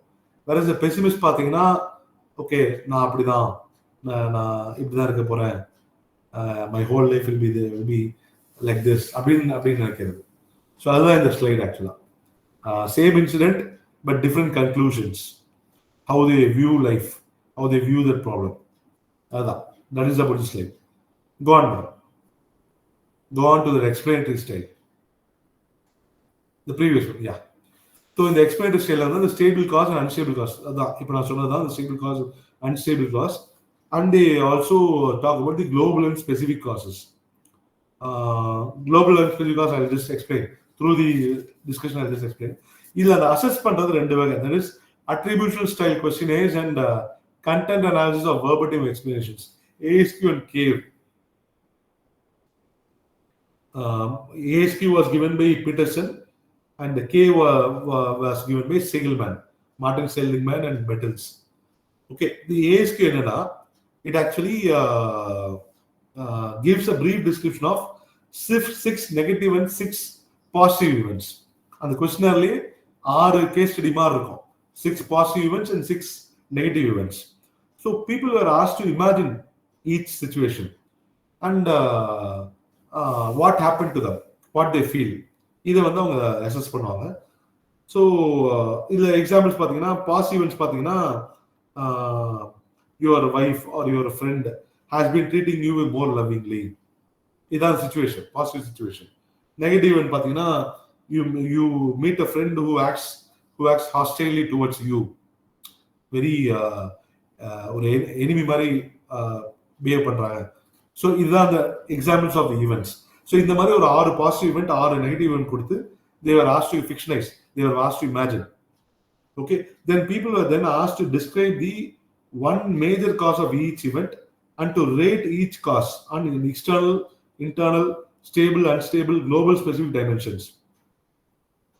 So other questions were asked like was the cause something about you or about the situation, internal or external? Was the cause a permanent aspect of life or a temporary situation, stable or unstable? Or was the cause of life about your personality generally or limited to this particular case alone, global or specific? So in the மாதிரி aspectsல question கேக்குறது தான் அந்த ASQ, attributional style questionnaires. Okay, whereas for CAVE measuresல என்னன்னா they were asked to write essays. அந்த situations imagine பண்ணிட்டு they were asked to write essays, autobiographies, theory, therapy, transcript, இத மாதிரி எழுத சொல்றது, டைரி என்ட்ரி ஆர் இன்டர்வியூ மாதிரி அது மாதிரி எழுத சொல்றது. அதை எழுத சொல்லிட்டு based on that writing, based on what the individual writes, அதை அசஸ் பண்ணி ASQ scale they are going to classify. So the CAVE measure allow researchers to assess the relationship of optimism, pessimism to life outcomes without actually conducting lifelong longitudinal studies. அந்த மாதிரி பண்ணாம based on an essay base பண்ணி இந்த questions assess பண்ணி mark போட்டு they are arriving. So இதுதான் அந்த explanatory style. This is what explanatory style is about. They were asked to explain what they felt, how they felt, and why they felt. Adha. Okay. So studies have shown that explanatory style for negative events is a better predictor for behavior than explanatory style for positive events. Because positive events it is more about the individual. ஒரு நல்லது நடந்துச்சுன்னா we tend to talk more about us, what we felt, அதான் நம்ம பேச போறோம். But எல்லா இடத்துல என்ன நடந்துச்சு, ஏன் அப்படி நடக்குது அப்படின்றத நம்ம பேச போறது. whereas in a negative event we tend to bring that more. Okay, so this is about ASQ and CAVE. ஒரு தடவை if you just read through it will be easier for you. Then how optimism works actually, அதுல 4 சொல்றாங்க. That is optimism is a very good source of motivation. It is easier to initiate actions and believe that our actions will ultimately lead to positive outcomes. Whenever we face obstacles, அதாவது நம்ம day to day job இருக்கு இல்லையா, அதாவது ஒரு particular activity which involves long effort, ஒரு period of time, அந்த மாதிரி நேரத்திலலாம் optimism is very important. Okay, so that is about optimism as a source of motivation. And then connection of optimism to more effective coping. That way also optimism works. After a stress situation, after a problem, how to cope up, adukku optimism plays an important role. Then third important advantage, see this 4 things, you can also say when a question is asked about advantages of optimism, appo in the you can answer that. Okay, third advantage is optimism is a flexibility in the use of different coping approaches. We can actually distinguish between controllable and uncontrollable factors for stress. நம்ம அதை arrive பண்ணிட்டு அது எதெல்லாம் control பண்ண முடியுமோ அந்த ஃபேக்டர்ஸ்லாம் control பண்ணா we will be able to cope up with stress better. So this is what they say about flexibility in using the different coping mechanisms. Okay, and also here they further go on about optimists generally disengage from themselves from fruitless efforts. ஒரு unsolvable problem due to various circumstances or various reasonsனால ஒரு solve பண்ண முடியாத ஒரு problem இருக்குன்னா generally optimists will try to refrain from indulging in that particular resolving that problem. They will try to disengage. They will try to avoid spending their energy towards it. Okay, and they try to enjoy the other activities. அதாவது அந்த ஸ்ட்ரெஸ்ஸை மறந்து மற்ற activities இருக்கு இல்லையா, that they try to enjoy. Okay, and they hope for a positive future. Right? இங்க தான் the serenity prayer. Is anyone aware of this serenity prayer?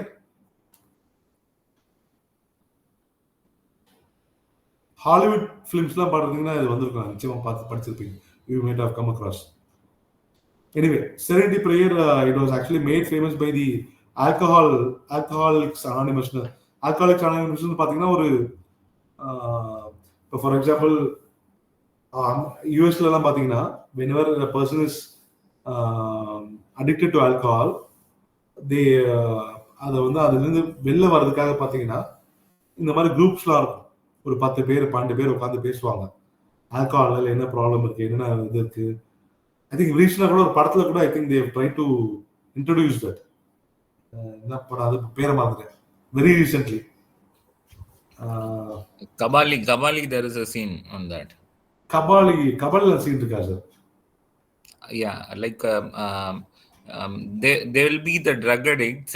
அவங்க எல்லாத்தையும் வந்து அவங்க எல்லாம் வந்து இது அது என்ன சொல்லுவாங்க, அவங்க எல்லாம் ஒரு rehabilitation center சென்டர்ல வச்சு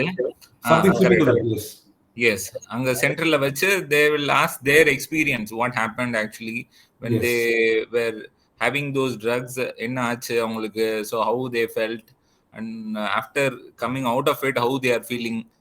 So those things will get this each and everybody's experience they'll gather so that everybody listens to it. Adha mari. Yes sir, yes.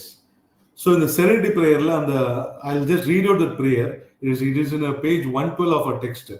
That is, go grant me the serenity to accept the things that I cannot change, courage to change the things that I can, and wisdom to know the difference. This is the serenity prayer. This is a very famous prayer said by many people. By Francis Assisi. Oh, okay. Francis of Assisi. அவர்தான் கொடுத்ததா? Okay. God grant me, go grant me. God grant me the serenity to accept the things that I cannot change. Okay. There is a famous song also in that. Courage to change things that I can, wisdom to know the difference. Yes, madam. Thank you. Yeah. So this is about the flexibility in using the different coping mechanisms. Then fourth is, அதாவது என்னன்னா, whenever you are being optimistic, you tend to experience that positive effect more frequently. நான் முன்னாடி அந்த broaden and build theory சொன்னேன் இல்லையா, that is அந்த upward spiral நான் சொல்லியிருப்பேன். I've explained, I think I thought I explained in traits or before ஏதோ ஒரு சாப்டர்ல I explained that flow mechanism முடிச்சுட்டு I explained broaden and build theory. Okay, அந்த broaden and build theory சொல்ற அதே கான்செப்ட் தான். Whenever you are optimistic, you get to experience more positivity and it will keep on spiraling upwards. It will add to more positivity. So these are the four advantages and how positivity, how optimism works. Okay, then we move on to hope theory. இது வந்து என்னன்னா, there is இங்கதான் வந்து அந்த different types of optimism, different types of pessimism அதெல்லாமே deal பண்றாங்க. இதுல வந்து ஹோப் தியரில பாத்தீங்கன்னா there is will power and way power. That is, you have the will to set things right, rectify, get solutions, and you have the way, pathway. Okay, இதை ப்ரொபோன் பண்ணது பார்த்தீங்கன்னா ஸ்னைடர்னு ஒருத்தவர். Spelling is wrong, actually it's SNY, Snyder's hope theory. So 2 elements வந்து will power and way power. So will power is basically the energy, determination to persist in the pursuit of personality important goals, and way power is the roots or desired goals, where obstacles, if they are found, alternative routes can be found. Okay, so இதுல the hope scale அப்படின்னு ஒன்று சொல்றாங்க. They contain items assessing both the willpower and way power. So some of the examples given is, I energetically pursue my goals. My past experience have prepared me well for the future. I can think of many ways to get out of difficult situation. Even when others get discouraged, I know I can find a way to solve the problem.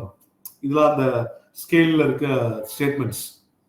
Okay, so hope actually shows substantial correlations with optimism, and hope also adds the importance of flexible thinking, problem solving ability, self motivation to understanding coping mechanism. Hopeful people compared to those who are less hopeful are more skilled in generating alternative pathway for solving the problems. They are better at identifying those.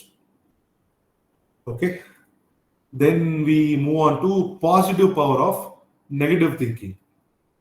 அதாவது when we are defensively pessimistic. Defensive pessimistic என்னன்னு சொல்லிடுறேன் முதல்ல. It is actually a negative thinking that channels our anxiety, our nervousness to successful achievement.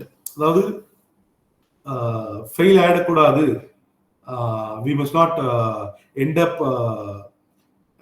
getting into danger அப்படின்னு நம்மள வந்து நர்வஸாவே இருக்க வச்சு we are making us successful, making us achieve something. That is called defensive pessimism. It is actually negative thinking that channels anxiety about potential failure into successful achievement. That is what is defensive pessimism means. Okay, so defensive pessimism na enna, the defensive pessimism how they measure na, questionnaires that ask people to consider how they prepared for and think about different situations. இந்த மாதிரி questionnaire வச்சு தான் they are assessing. இதுல வந்து என்னன்னா 3 positive function. See, even when somebody is pessimistic, it can ultimately help them achieve it. It can ultimately make them successful, come out successful. அதுதான் இந்த positive power of negative thinking. Okay, இந்த இதுல வந்து 3 positive function இருக்கு defensive pessimism பொறுத்த வரைக்கும். 3 என்னன்னா, first it sets low expectations. It sets the bar so low that whatever positive comes, we feel happy about it. Okay, அதாவது worst possible situation வந்து நம்மளுக்கு வந்து we tend to anticipate. That is the second thing. That is, we anticipate, we reflect on the worst possible outcome. So we generally tend to prepare our mind to prevent any failure. ஏன்னா the worst possible outcome already we have imagined. So அதோட பெட்டரா நம்ம வந்து we tend to do ourselves. Okay, third, if you are anxious about how we will do in various performance situations, we will tend to fail. But preparations, அதாவது நம்ம human mind tend to prevent it. Prevention is better than cure. Human mind tends to prevent it. Another, we'll tend to prepare ourselves. Constantly we tend to better ourselves, and in this way we come out successful. Okay, so these are the 3 positive functions of defensive pessimism. Hope I was clear there. Yes, thank you. Yeah, so defensive pessimists are actually they perform as good as optimists, but they only use a different strategy. That's all. They are different in that way only. So, but they pay a price. That is on the emotional aspect. They pay price. They are constantly anxious, and they tend to not sleep good. So they tend to pay that price. Also, அவங்கள வந்து நீங்க self evaluate பண்ண சொன்னீங்கன்னா, இந்த defensive pessimist வந்து அந்த negative thinking வந்து it will spill over. They tend to have a very low evaluation of themselves. Okay. So in effect, பாத்தீங்கன்னா defensive pessimism is directly correlated to low self-esteem.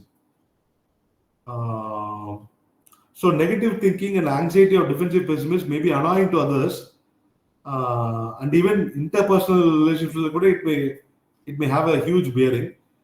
But ultimately, if it turns out well, even that approach is okay. அப்படின்னு சொல்லிட்டு theorists are saying. So from the perspective of a positive psychology, பாத்தீங்கன்னா defensive pessimism is something of an anomaly, because our assumption in positive psychology is that only optimism will lead to good outcome and pessimism will lead to bad outcome. But here is a form of pessimism that is defined by negative expectations and negative emotions, but ultimately results in positive outcomes. So defensive pessimism should serve as a reminder to positive psychologists that as we study how people may make positive progress in lives, we need to take care not to let the power of any one pathway which keeps us from seeing the alternative rules. நம்ம முதல்ல deal பண்ணோம் இல்லையா, will power and way power. அதுல வந்து only being optimistic மட்டும்தான் root அப்படின்னு நினைச்சிக்க கூடாது. Even being negative at certain points, at certain times in our mindset, and preparing and equipping ourselves will be helpful அப்படின்னு சொல்லி சொல்றாங்க. So this is the positive power of negative thinking. Then comes unrealistic optimism. Unrealistic optimism na, as the word says, பாத்தீங்கன்னா being limitlessly and being என்ன சொல்றது, too far from reality. அதாவது நம்ம blind ஃபோல்டடா ஆப்டிமிஸ்டிக்கா இருக்கிறது, that is unrealistic optimism. So here is an example where being extremely optimistic is also dangerous.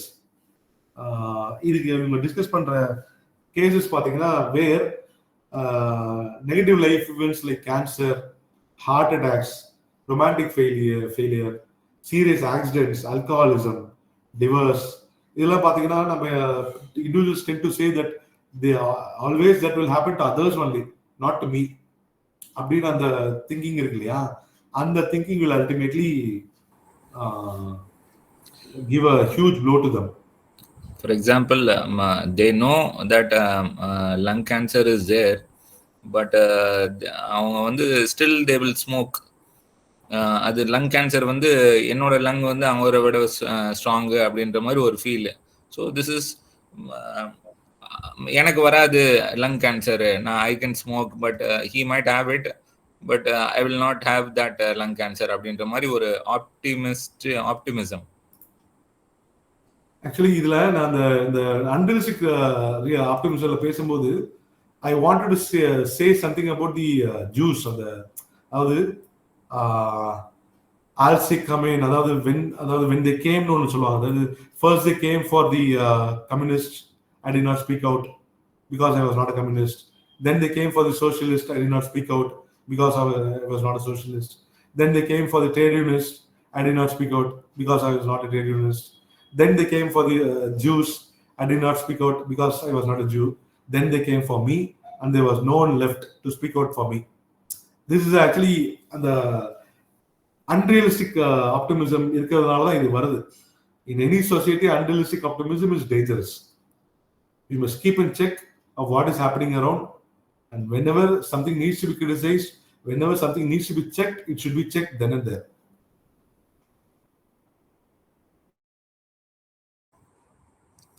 So for example இப்போ medical checkup ஆக்சுவலாக உங்களுக்கு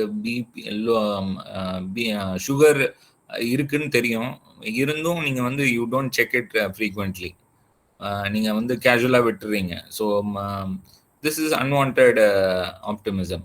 so அதில் வந்து உங்களுக்கு ஆப்டிமிசமே தேவையில்லை. So you know the if sugar level rises you will have problem. So அதை வந்து போய் அங்கே போய் இல்லை எனக்கு எதுவும் வராது அப்படின்னு நினைக்கிறதுல அர்த்தமே இல்லை. ஸோ அதில் தான் வந்து யூ ஃபால்ட். அப்போ உங்களுக்கு வந்து you will get a sugar and you will have to face the consequences. So அதை மாதிரி Is it kind of ignorance, sir? Is it kind of ignorance? அது அறியாமையினால செஞ்சு அந்த மாதிரி ஆப்டிமிஸ்டா யோசிக்கிறாங்களா இல்ல how is it? அசட்டு துணிச்சல். கரெக்ட். தெரியும் உங்களுக்கு, அறியாமை கிடையாது, அப்படிங்கிறது மாதிரி. ஆமா. So they know it will happen, but எனக்கு வராது, அவங்களுக்கு வேணா வரலாம், எனக்கு வராது அப்படின்னு ஒரு அசட்டு துணிச்சல் சொன்ன மாதிரி, மேடம் சொன்ன மாதிரி. அதான் டெக்ஸ்ட்லயே அந்த வார்த்தை வரும், it will always happen to others not to me அப்படின்ற. எஸ், அதுக்கு அவங்க கொடுத்த எக்ஸாம்பிள்ஸ் எல்லாம் பாத்தீங்கன்னா நல்லா இருக்கும். இப்போ பாத்தீங்கன்னா failure to get regular medical check-ups, continuing to smoke and not using contraceptives to prevent unwanted pregnancy. So all reflect the potential dangers of an unrealistically optimistic attitude that discounts personal susceptibility. Yeah. Covid டைம்ல இது நிறைய பேருக்கு இருந்திருக்கு, நமக்கு வராது அப்படின்னு வெளியில. Exactly, rightly said, correct.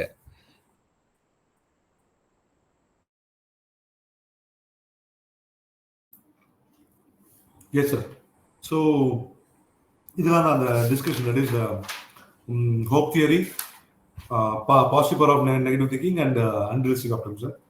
Then they discuss about realism and optimism, optimism versus pessimism, and age and culture, cross-cultural validity. அதாவது realism and optimism சொல்லும்போது அதாவது ரியலிஸ்டிக் அண்ட் அன்ரியலிஸ்டிக் ஆப்டிமிசம் வந்து ஃபர்ஸ்ட் டிஃபரன்ஷியேட் பண்ணணும். Because there are always opposite effects. We should know when optimism is needed. Otherwise, it will lead to negative things only. Second, without knowing something about the reality of the particular person's situation, if you are going to say that be optimistic, அப்படின்னு சொல்றது, there is no use. It is hard to determine the extent to which optimism can contribute to that outcome. So, இதில் அவங்க சொல்ற example பார்த்தீங்கன்னா, a wealthy person who is optimistic about getting his bills paid up each month. In this case, actually, it is his account. It is the money in his account that gets it done, not the optimism. Okay. So these are the two things. That is, realism தெரிஞ்சு நம்ம we must be optimistic, and we should not be unwarranted, unneeded optimism இருக்கக்கூடாது. இதான் சொல்றது. And they finally conclude that if optimism is more important outcomes, then the effects of positive experience should go beyond those caused by situational factors. Then optimism versus pessimism. இதுல வந்து என்னன்னா, crux என்னன்னா, அவங்க என்ன சொல்லுவாங்கன்னா, ஆப்டிமிசம் பெசிமிசம் பேரலா போகும், ரெண்டு எல்லாருமே போகும். It is not that a person is entirely optimistic or a person is entirely pessimistic, அப்படி இருக்க வாய்ப்பு இல்லை. So what is LOT studies, that is our இது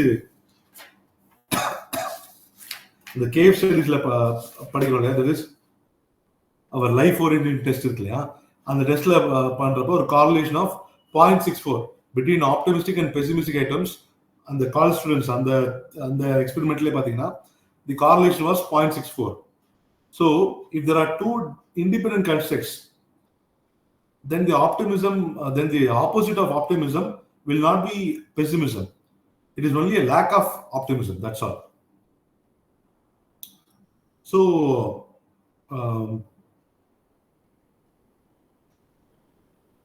there are also many theories suggesting that absence of pessimism was strongly related to positive outcomes and the presence of optimism. Okay. So negative events is the best predictor of outcomes அப்படின்னு சொல்லிட்டு அதான் நம்ம already பேசுனதுதான். We were asked to explain only the negative. நீங்க இப்ப கடைசியா sorry இப்ப நீங்க கடைசியா சொன்னீங்கல்ல, அதுதான் எனக்கு கொஞ்சம் புரியல. ஆப்போசிட் என்னது என்ன சொன்னீங்க? இஃப் தேர் ஆர் என்ன லேக் ஆஃப் ஆப்டிசம் ஏதோ ஒன்று சொன்னீங்க. அதாவது opposite of optimism. There are many researchers, madam. There are two independent constructs. Opposite of optimism will not be pessimism, but it is only a lack of optimism. That's all. Okay. Yes. So on the ASQ scale இருக்குல்ல, நம்மளோட முன்னாடி அந்த attributional scale, அந்த ஸ்கேலே வந்து they are revising it. They are including only negative events to assess the optimistic versus pessimistic explanatory style. Okay. You can just go through that. Then age and cross-cultural validity. Ageல சொல்லும்போது பார்த்தீங்கன்னா optimism and pessimism can always change with age. It is not permanent. Generally, we find that the elder people, they will be relatively mature. And another investigation found that optimistic thinking did not predict emotional well-being and physical health within a sample of older adult family givers. So it differs. With age, it differs. And also, on the American culture, on the collectivistic culture and versus individual culture, நான் சொன்னேன் இல்லையா, அந்த கல்ச்சரில் கூட பார்த்தீங்கன்னா அந்த validity of that optimistic research வந்து we find that it is more pronounced in American culture. In individuals cultureல பார்த்தீங்கன்னா optimism plays a huge role, whereas in collective culture அப்படி கிடையாது. Okay.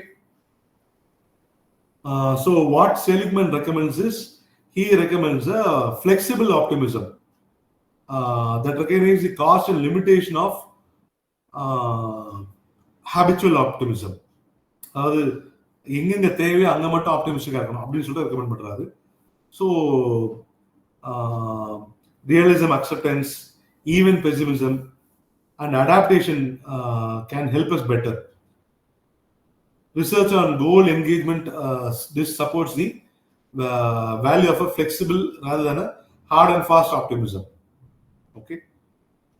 So giving up unattainable goals, that is also helpful.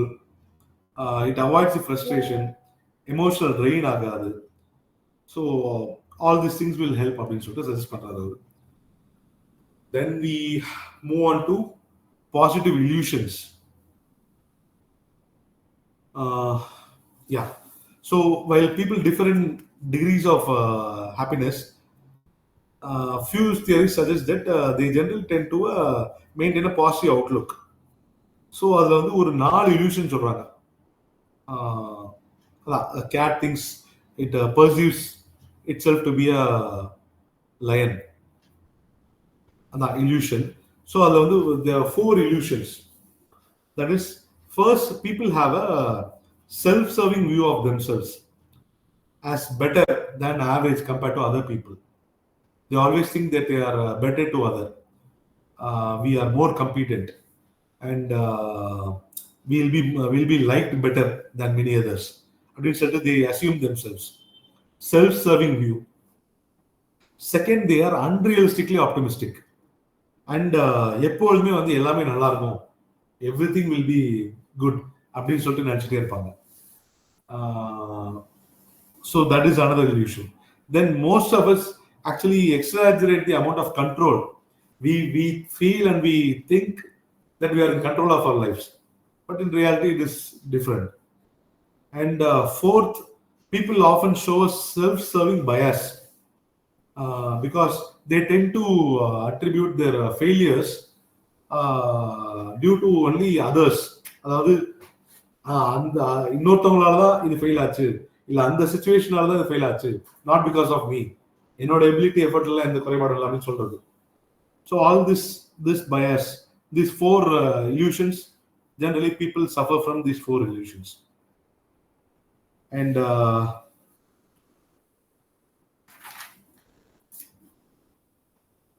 so what happens is, ultimately, because of these illusions, people tend to ignore the reality checks, possible reality checks that are available to us. We tend to ignore them. Optimism, positive illusions are also associated with healthy psychological adjustment. Generally speaking, people's attempts to recapture a positive view, ஒரு personal control இருக்கு, ஒரு optimistic view of the future, அதெல்லாம் இருக்குன்னா that will actually reduce our depression. That will lead to a general well-being. And then there is something called depressive realism. Depressive realismனா sadder but wiser.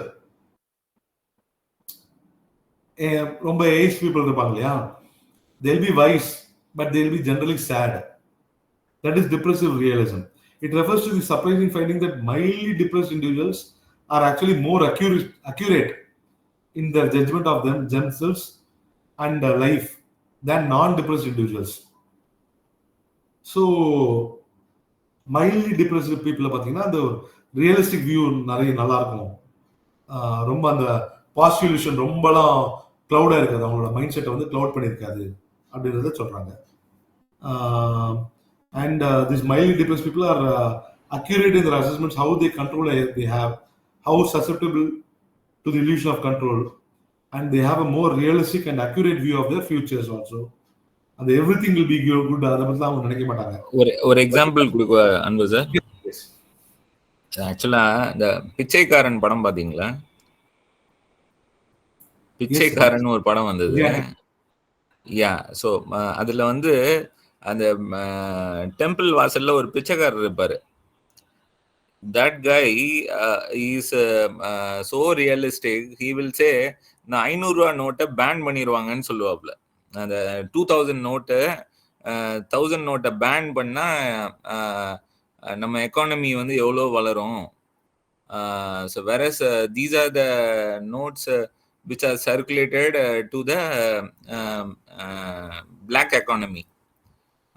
அதாவது கருப்பு பணம் அப்படின்றதுக்கு reason வந்து இதுதான் அப்படின்னு சொல்லி அதை வந்து எக்ஸ்பிளைன் பண்ற மாதிரி காமிச்சிருப்பாங்க. ஸோ ஆப்வியஸ்லி பிச்சைக்காரர் அந்த அந்த பொசிஷன்ல வந்து you can see the depressed people. So அதை வந்து நல்லா எக்ஸ்பிளைன் பண்ணியிருப்பாங்க. ஆக்சுவலா அந்த பணம் வந்ததுக்கு அப்புறம் தான் அந்த வந்து அந்த 500 அந்த நோட்ஸை வந்து பேன் பண்ணாங்க. 1000 நோட்ஸையும். சார் இது வந்து லாங்கா ரொம்ப இவருக்கு தெரியும், அன்பரசுக்கு தெரியும், இது பேங்கிங்ல வந்து உள்ளதே இது. அதாவது இந்த இல்ல இந்த இது என்ன இந்த ஒயிட்டனிங் ஆஃப் நோட்ஸ் இருக்கு இல்லையா, நோட்டு சலவை பண்றதுன்னு சொல்றாங்க இல்லையா, அதுல வந்து we have this as a principle also. Higher denomination note எந்த கண்ட்ரிலயும் ரொம்ப ஜாஸ்தி இருந்தது, லாங்கா ரொம்ப வருஷமா இருந்தது. ஆமா, இது வந்து ஆக்சுவலா இவன் வந்து சினிமா கொண்டு வந்திருக்கான். Mister Anbarasu will be knowing it better. Yes. No professional things, but I'm saying, so those depressed guys have a better knowledge of actual facts. சொன்ன மாதிரி கொண்டு வரீங்க. பட் ஆக்சுவலா இந்த பிரின்சிபல் வந்து banking principle. Okay yeah. But அந்த அந்த படத்துல வந்து நல்லா எக்ஸ்பிளைன் பண்ணியிருப்பாரு. So he is actually a பிச்சைக்காரன். அவர் வந்து he'll have so much knowledge about Indian economy and where the money comes in, where the money goes out and how the economy works. எல்லா ஃபேக்ட்ஸும் வந்து அவருக்கு கிளியரா தெரியும். So that's how மணி லாண்டரிங்னு ஒரு இது இருக்கும் எங்க இதுல. மணி லாண்டரிங்னு banking people will study more about it. அதுல அந்த இதுல வந்து அவங்க எக்ஸ்பிளைன் பண்ணுவாங்க எப்படின்னாக்க ரொம்ப ஹை நோட் கரன்சி வந்து புழக்கத்துல இருக்கும் பொழுது money laundering will be easier for the people who are doing it அப்படிங்கிற ஒரு பிரின்சிபல் இருக்கு. Yes sir. Almost to the fag end of the chapter, that is too much unrealistic optimism actually comes with a price tag. That is viewing ourselves as better than what we actually are, seeing the future as positive, only positive. All these things will completely be illusive, and it will only move us away from reality. Okay, so that is about optimism, power of negative thinking, unrealistic optimism, and then the various differentiations and positive illusions. In the chapter actually I find a lot of potential for questions, but பெருசா வரல. I just went through the previous questions. இது வந்து இது கேக்குறாங்க, that is dispositional optimism and the social media theory கேக்குறாங்க, and அந்த contingent self esteem பத்தி கேக்குறாங்க. அவ்வளவுதான். These were the repeated questions, but this chapter has the potential for many questions. Okay, then we move on to personal goals. I'll run no personal goals. I'll try to finish. Yes sir, yes sir. Personal கோல்ஸ்ல ஒவ்வொரு வாட்டியும் ஒரு 10 marks வர மாதிரி இருக்கு sir. ஆமா, often repeated questions அது. Yes, personal goals are very positive. Optimismல ரொம்ப இல்ல. Optimism 6 mark question கேக்குறாங்க. Yes, 6 மார்க்ஸ்ல நிறைய வருது. பட் the personal goals வந்து எல்லாம் every time it's been asked. Personal goals கொஞ்சம் important. Personal goals படிக்கிறதுக்கு முன்னாடி I think I have shared in our notes also. ஒரு டிரைவ்ல ஒரு வேர்ட் பேட் போட்டிருக்கேன். அது நீங்க படிச்சுங்க. Abraham Maslow's theory and that the other theory, that is the functionally, what is it?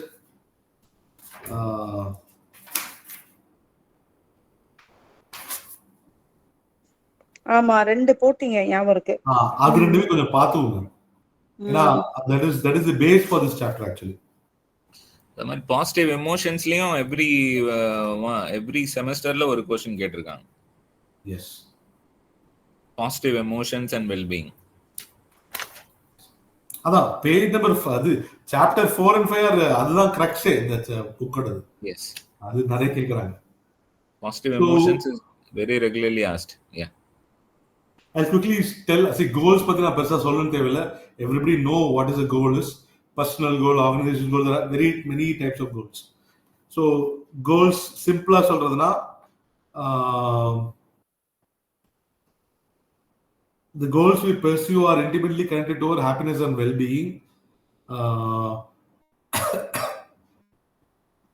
They also make our lives coherent by establishing connection between specific short-term and more general-term purposes and desires.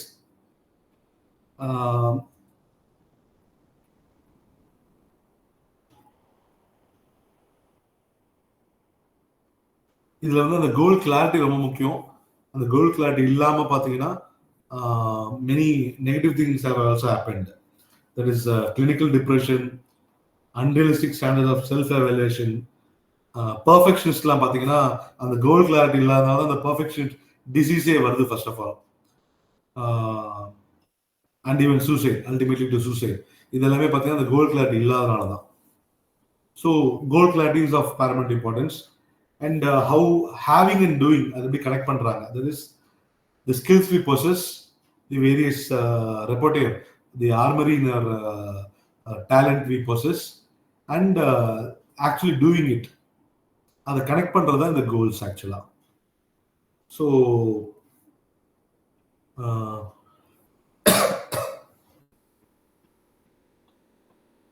ஒரு first personality theorist called Gordon Allport. He actually connects the importance of having personal resources such as social skills and optimistic attitude, supportive friends, and also the importance of doing in the form of developing meaningful goals, pursuing personally significant life activities. Here connect பண்ணி அவர் பேசுறாரு. That is, both resources, commitment to goals have an important connection to well-being. இதுல சொல்லும் போது பாத்தீங்கன்னா 15 personal striving சொல்றாங்க. Striving, that is striving na நம்ம to strive to become that. ஆசை and ஒரு long term. இப்போ ஸ்டூடெண்ட்ஸ் கேட்டிங்கன்னா want to become a lawyer, வேண்டுதல்னு கூட சொல்லலாம். அத மாதிரி their wish in future, what they want to be, aspiration. So இதுல சொல்லும்போது பாத்தீங்கன்னா இந்த it's actually critical to our subjective well-being. Subjective well-being நான் சொல்லிருக்கேன். That is abundance of positive effect, reduce negative effect and overall life satisfaction. அதுக்கு வந்து இந்த goals வந்து ரொம்ப இம்பார்ட்டன்ட் அப்படின்னு சொல்றாங்க. அதுல Daner and Fujita, actually they conducted 2 case studies to make this goal resource relationship concrete. அதாவது என்னன்னா, one young woman in the study had strong personal resources. அதாவது she was completely skillful, she was intelligent, and she had good discipline, self-discipline at work. However, she rated that these as largely unrelated to her goals because she perceived self-confidence and support from family members and friends as more relevant. So, but unfortunately, she was not strong in those areas. So, in short, summarize பண்றதுனா, her personal resources did not match and support her personal goals. So her level of well-being was extremely low.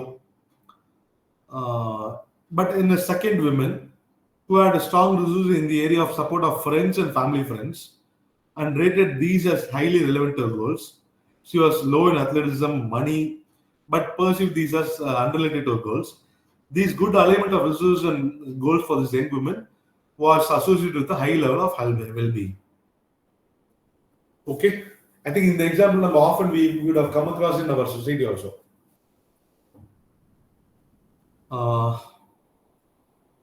So this is what they talk about having and doing. It is actually a large measure of a result of the potential of having and doing co-determine life outcomes and therefore well-being. So the much of the answers, no, in the ரெண்டுத்தையும் இணைக்கிற அந்த point இருக்கு இல்லையா, that is where goals happen. Because goals involve planning, persevering in times of difficulties, and going in an organized way. Okay. So Vancouver and Austin say that goals are actually internal representation of desired states, where the states are considered as outcomes, events, or processes.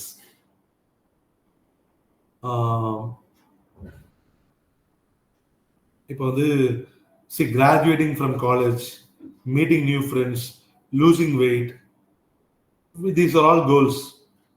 While planning a wedding or having the family over on special occasion, these are all goals. So goals or processes may involve many things like reading, spending time with friends, working overtime. All these things may be involved in that achieving our goals, in the pathway to achieving our goals. So these desired states from fulfillment of biological needs such as hunger to more complex ultimate concerns, the transcendence இருக்கு இல்லையா, that is where these goals play an important role. McAdams say that goals in the form of achievements, aspirations, and fulfilled and unfilled dreams are a significant form of an individual's life story and goal and personal identity.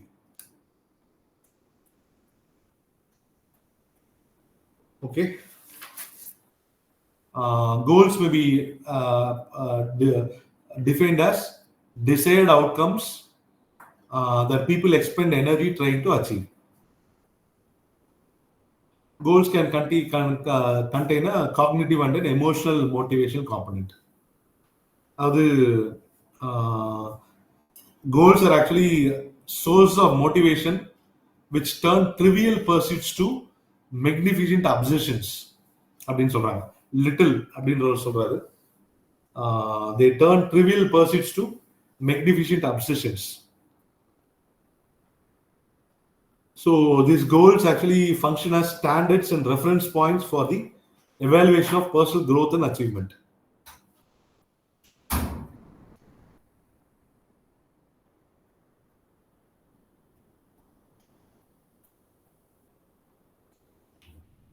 Okay, so the goals capture the guiding purposes in people's lives that are central to happiness and satisfaction. Goals are actually considered windows for viewing major determinants of well-being. In the goal பத்தி, அதாவது what are goals, personal goals, இதுவே வந்து ஒரு 10 mark கொஸ்டினா கேட்டிருக்காங்க. So அதனால நீங்க வந்து இதை தியரி தான், ஃபுல் தியரி தான். there are many definitions and how are the goals, how it is viewed, அதுதான் பேசியிருப்பாங்க. so you can just go through and prepare for that. Theory தான், ஃபுல் தியரி தான், you can go through. இதுல வந்து சொல்லும்போது கோல் organisation பத்தி பேசிட்டாங்க. கோல் organisation பத்தி பேசும்போது see any higher order goal is larger goal. It can be broken down into lower order sub goals. அப்பதான் it will be easier to control and achieve. So higher order goals வந்து எக்ஸாம்பிள்னா, for example passing a degree is a higher order goal. Sub goals may be passing individual papers, preparing, all these things. These may be sub goals. Okay. So variety of models have been developed for ranking goal related motivations. அது வந்து two models, that is nomothetic models and ideographic models. Nomothetic models have sought to describe relatively universal needs, values and goals shared by most people, while ideographic models have focused on the unique ordering of goals by particular individuals. அதாவது சின்னதுலேருந்து அப்படியே போகிறது. அவர் Maslow, okay, Maslow is different thing. அந்த மாதிரி ஸ்ட்ரக்சர்டாக போகிறது, those are ஐடியோகிராஃபிக் models. இதில் அந்த full goals and fulfilment of basic needs, இதுதான் நம்மளோட Maslow's, Abraham Maslow's pyramid of need hierarchy theorem. அந்த நோட்ஸில் I given it in full, அது கொஞ்சம் படிங்க.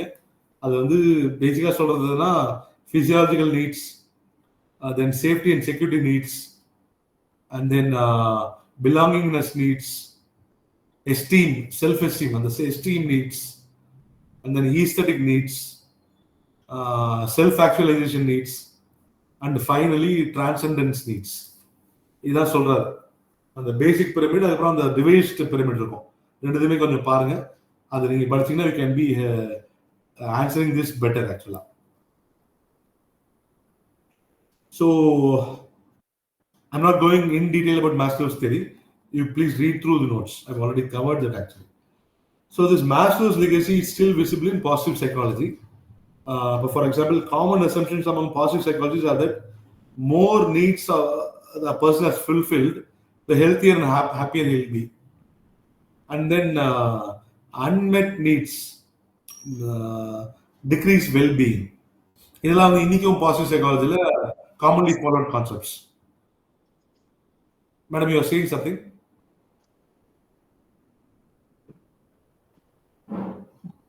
ஓகே.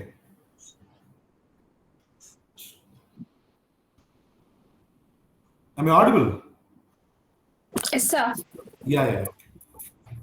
So the eudaimonic, நம்மளோட அந்த eudaimonic happiness படிச்சோம் இல்லையா, hedonic and eudaimonic happiness.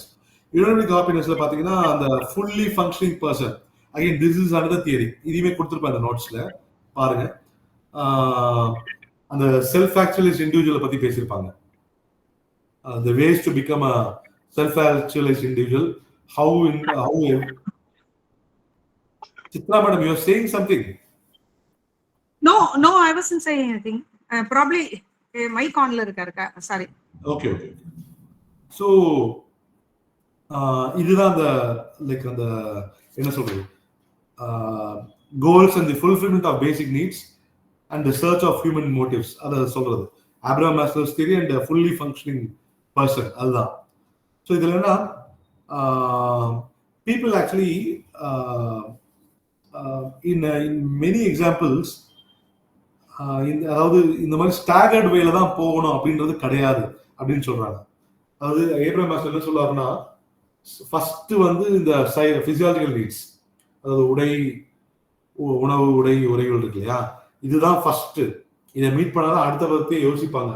அது மாதிரி ஒரு சிஸ்டமேட்டிக் வேல அவர் சொல்லியிருப்பாரு. பட் இன் ரியாலிட்டி அப்படி கிடையாது. Actually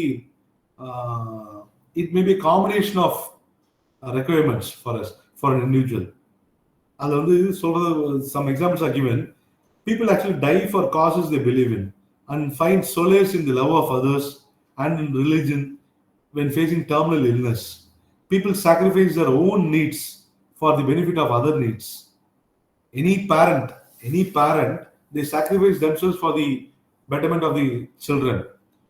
So all these things, all this data, all these things are compelling to find support in the well-being literature. Okay, so this finding is an important in the idea that higher order needs become important only after lower order needs. அப்படின்றது கிடையாது, அந்த மாதிரி கிடையாது. It goes simultaneously அப்படின்னு சொல்றாங்க. So then one Mr. Sheldon, அவர் வந்து என்ன செய்றாரு, Sheldon along with few people, Sheldon, Elliot, Kim and Kaiser, they do something called universal need. அதாவது ஒரு 10 physiological need வந்து these are the universal needs அப்படின்னு சொல்லிட்டு கேட்டகரைஸ் பண்றாங்க. அதுல அந்த ஃபர்ஸ்ட் 4 ரொம்ப முக்கியம். That is the page number 133 and 134. That is self-esteem, relatedness, autonomy, competence, pleasure and stimulation, physical thriving, self-actualization, security, popularity and influence, money and luxury. இதுதான் அந்த 10. அந்த 10ல அந்த ஃபர்ஸ்ட் 4 இருக்கு இல்லையா, self-esteem, relatedness, autonomy and competence, they are concluded as the most important and more global, more universal. எல்லா கல்ச்சருக்குமே இதனால தான் ரொம்ப அடிப்படை தேவை அப்படின்ற மாதிரி they are concluding.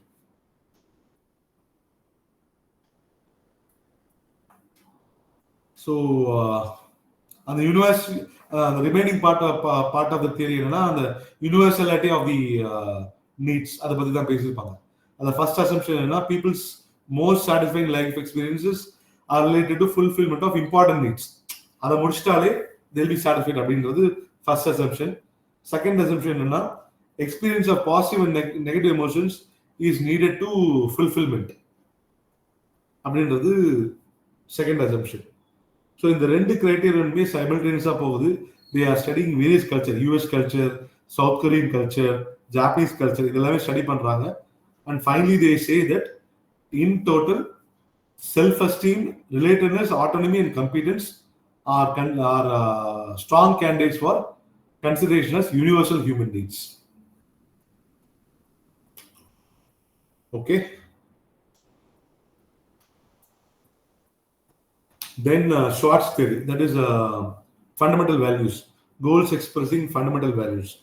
இங்க வந்து Schwartzனு ஒருத்தர் ஒரு தியரிஸ் பண்றாரு. He says that goals are actually values. That is, values are considered as cognitive representations of three universal requirements.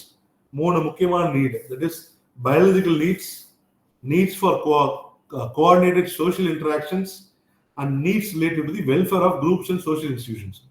இது மூணு இருந்தாதான் these are the most important universal requirement for any society, any individual அப்படின்னு சொல்றாரு.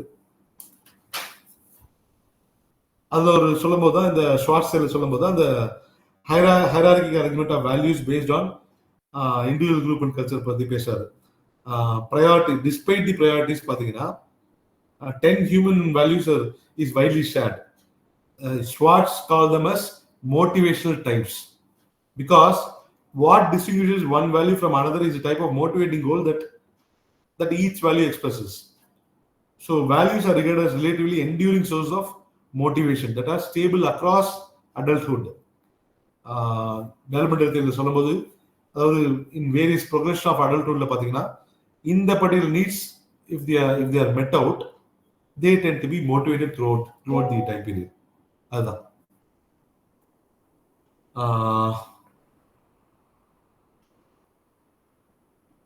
இதுல கொஞ்சம் difference இருக்கு. Based on individual பாத்தீங்கன்னா some value stimulation better, excitement better, some value religious minded, conservative and religious minded people value tradition better.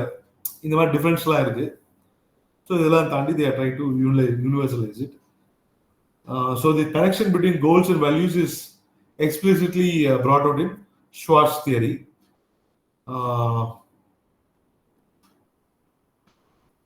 அதுல personal goals across culture அது discuss பண்றாங்க. அதுல வந்து there are multiple questionnaires are being given to 2000 college students in Europe, Australia, East Asia, South America, United States, Canada, across various societies la they are multiple questionnaires கொடுக்குறாங்க. And they were asked to assess 11 goals rating, அதாவது 1 to 9 rate பண்ண சொல்றாங்க. So அந்த 11 goals இருக்கு இல்லையா, அந்த 11 goals அவங்க rate பண்ணும்போது they found that there is a consistent and a similar pattern across all these 15 cultures. Okay, so இந்த பேட்டர்ன்ஸோட ரிசல்ட்ஸை பேஸ் பண்ணி இன்ட்ரின்சிக் கோல்ஸ்லேருந்து அந்த extrinsic goals, intrinsic goals, how important are the lives, and extrinsic goals, how people are not motivated by that அப்படின்றத கொண்டு வராங்க. அதில் வந்து அந்த goals related to physical pressure and survival, they actually gave low ratings to self-transcendent goals. Virtue சொல்லும்போது சொல்லியிருப்பேன், that is courage,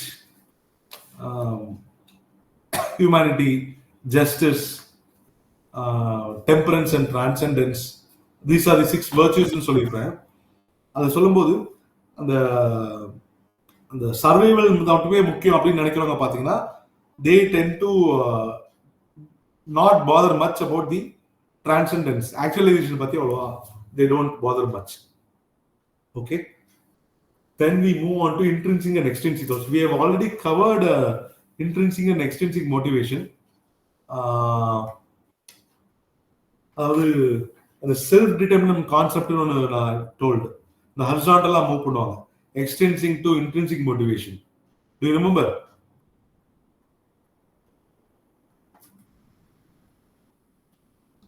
In page 59 of our text, this was covered in our earlier chapter, Cultivating Positive Emotions. This was covered. அதாவது எப்படி extrinsic கோல்ஸ்லேருந்து intrinsic மோட்டிவேஷனுக்கு வராங்க அப்படின்றது அந்த self determinant concept. அதில் சொல்லும்போது தான் பார்த்தீங்கன்னா நம்மள வந்து இன்ட்ரின்சிக் கோல்ஸ், எக்ஸ்ட்ரின்சிக் கோல்ஸ் பற்றி சொல்கிறாங்க. இன்ட்ரின்சிக் கோல்ஸ் பார்த்தீங்கன்னா they make our pursuit and fulfillment inherently satisfying. These goals include self-acceptance, affiliation, community feeling, physical health and safety. Whereas extrinsic goals பார்த்தீங்கன்னா for external rewards or for praise and admiration from others, and they are less inherent. Examples are financial success, image, popularity, conformity. Okay, so this is about intrinsic and extrinsic goals. Then physical and self-transcendent goals.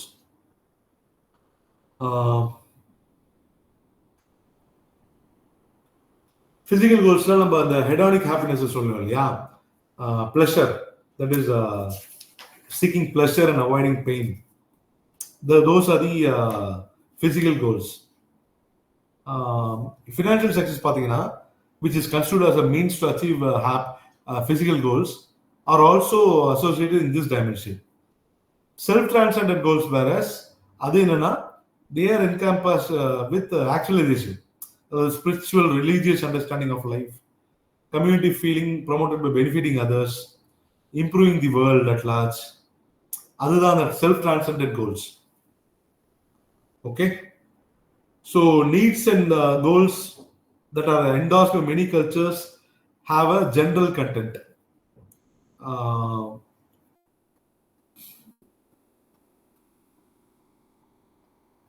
The expression of goal-related motives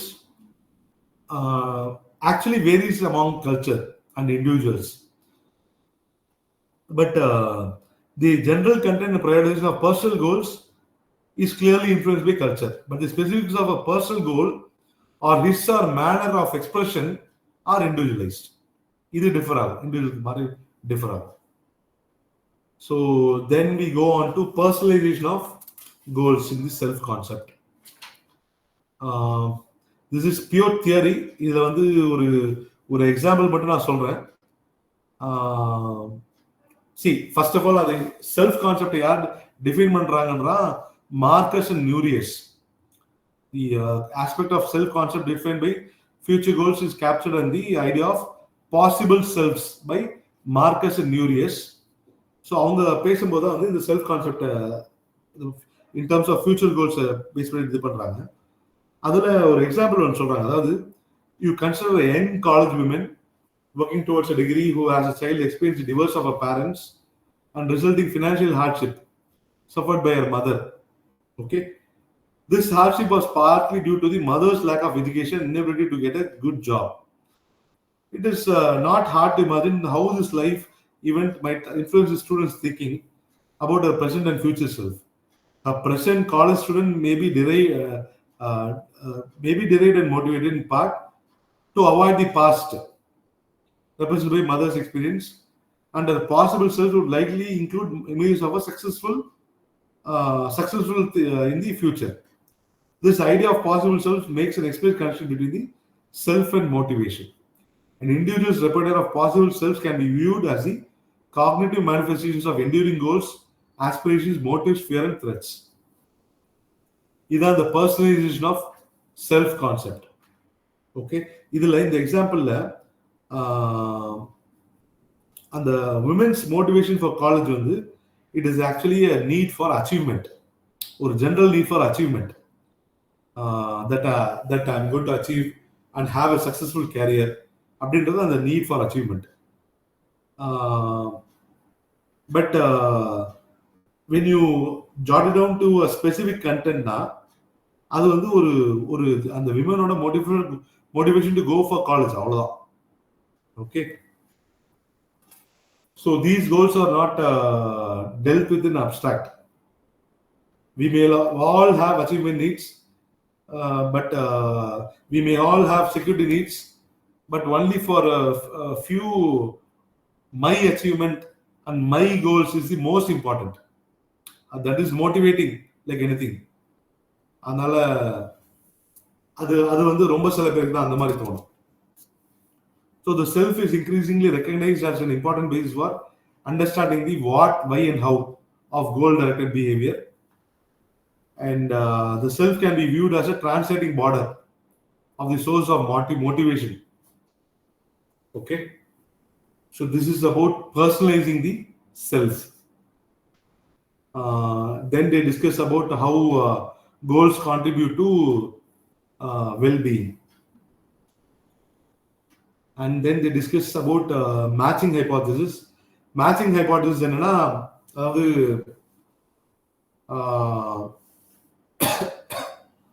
ஒரு இண்டிவிஜுவலோட needs இருக்கு இல்லையா, இண்டிவிஜுவலோட goals.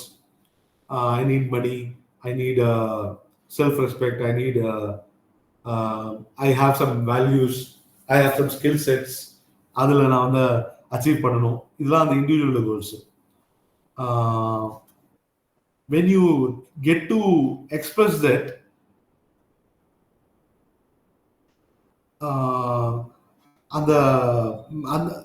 அது ரெண்டு match ஆகுது இருக்கு இல்லையா, that is what is called as matching hypothesis.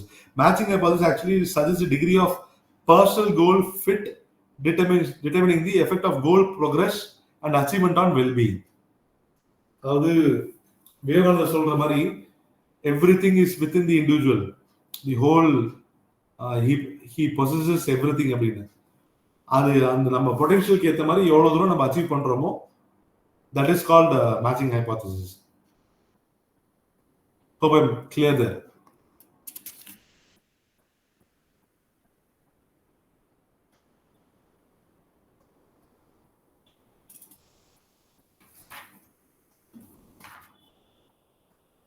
I think it's absolute silence.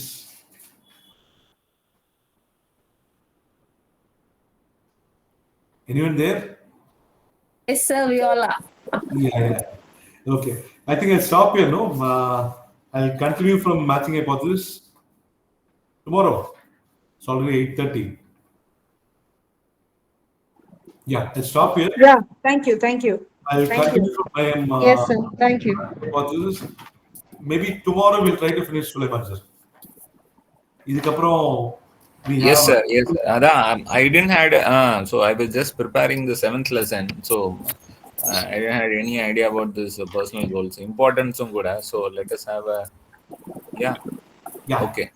I'll continue tomorrow then. Yeah. Yes, sir. Thank you. Tomorrow Thank you, sir. we'll try to finish. ஏன்னா இதுக்கப்புறம் சின்ன concept தான். ஆமா Mathematics, ஆமா, இது 7th 8th தான் major lesson போல. Okay okay.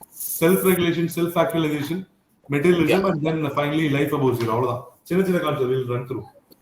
Done. Okay. Thank you, sir. Thanks a Good lot. luck. ரொம்ப Thank you. நன்றி. Thank you very Yes, much. sir. Thank you so much, sir. Thank you Thank so you. much, sir.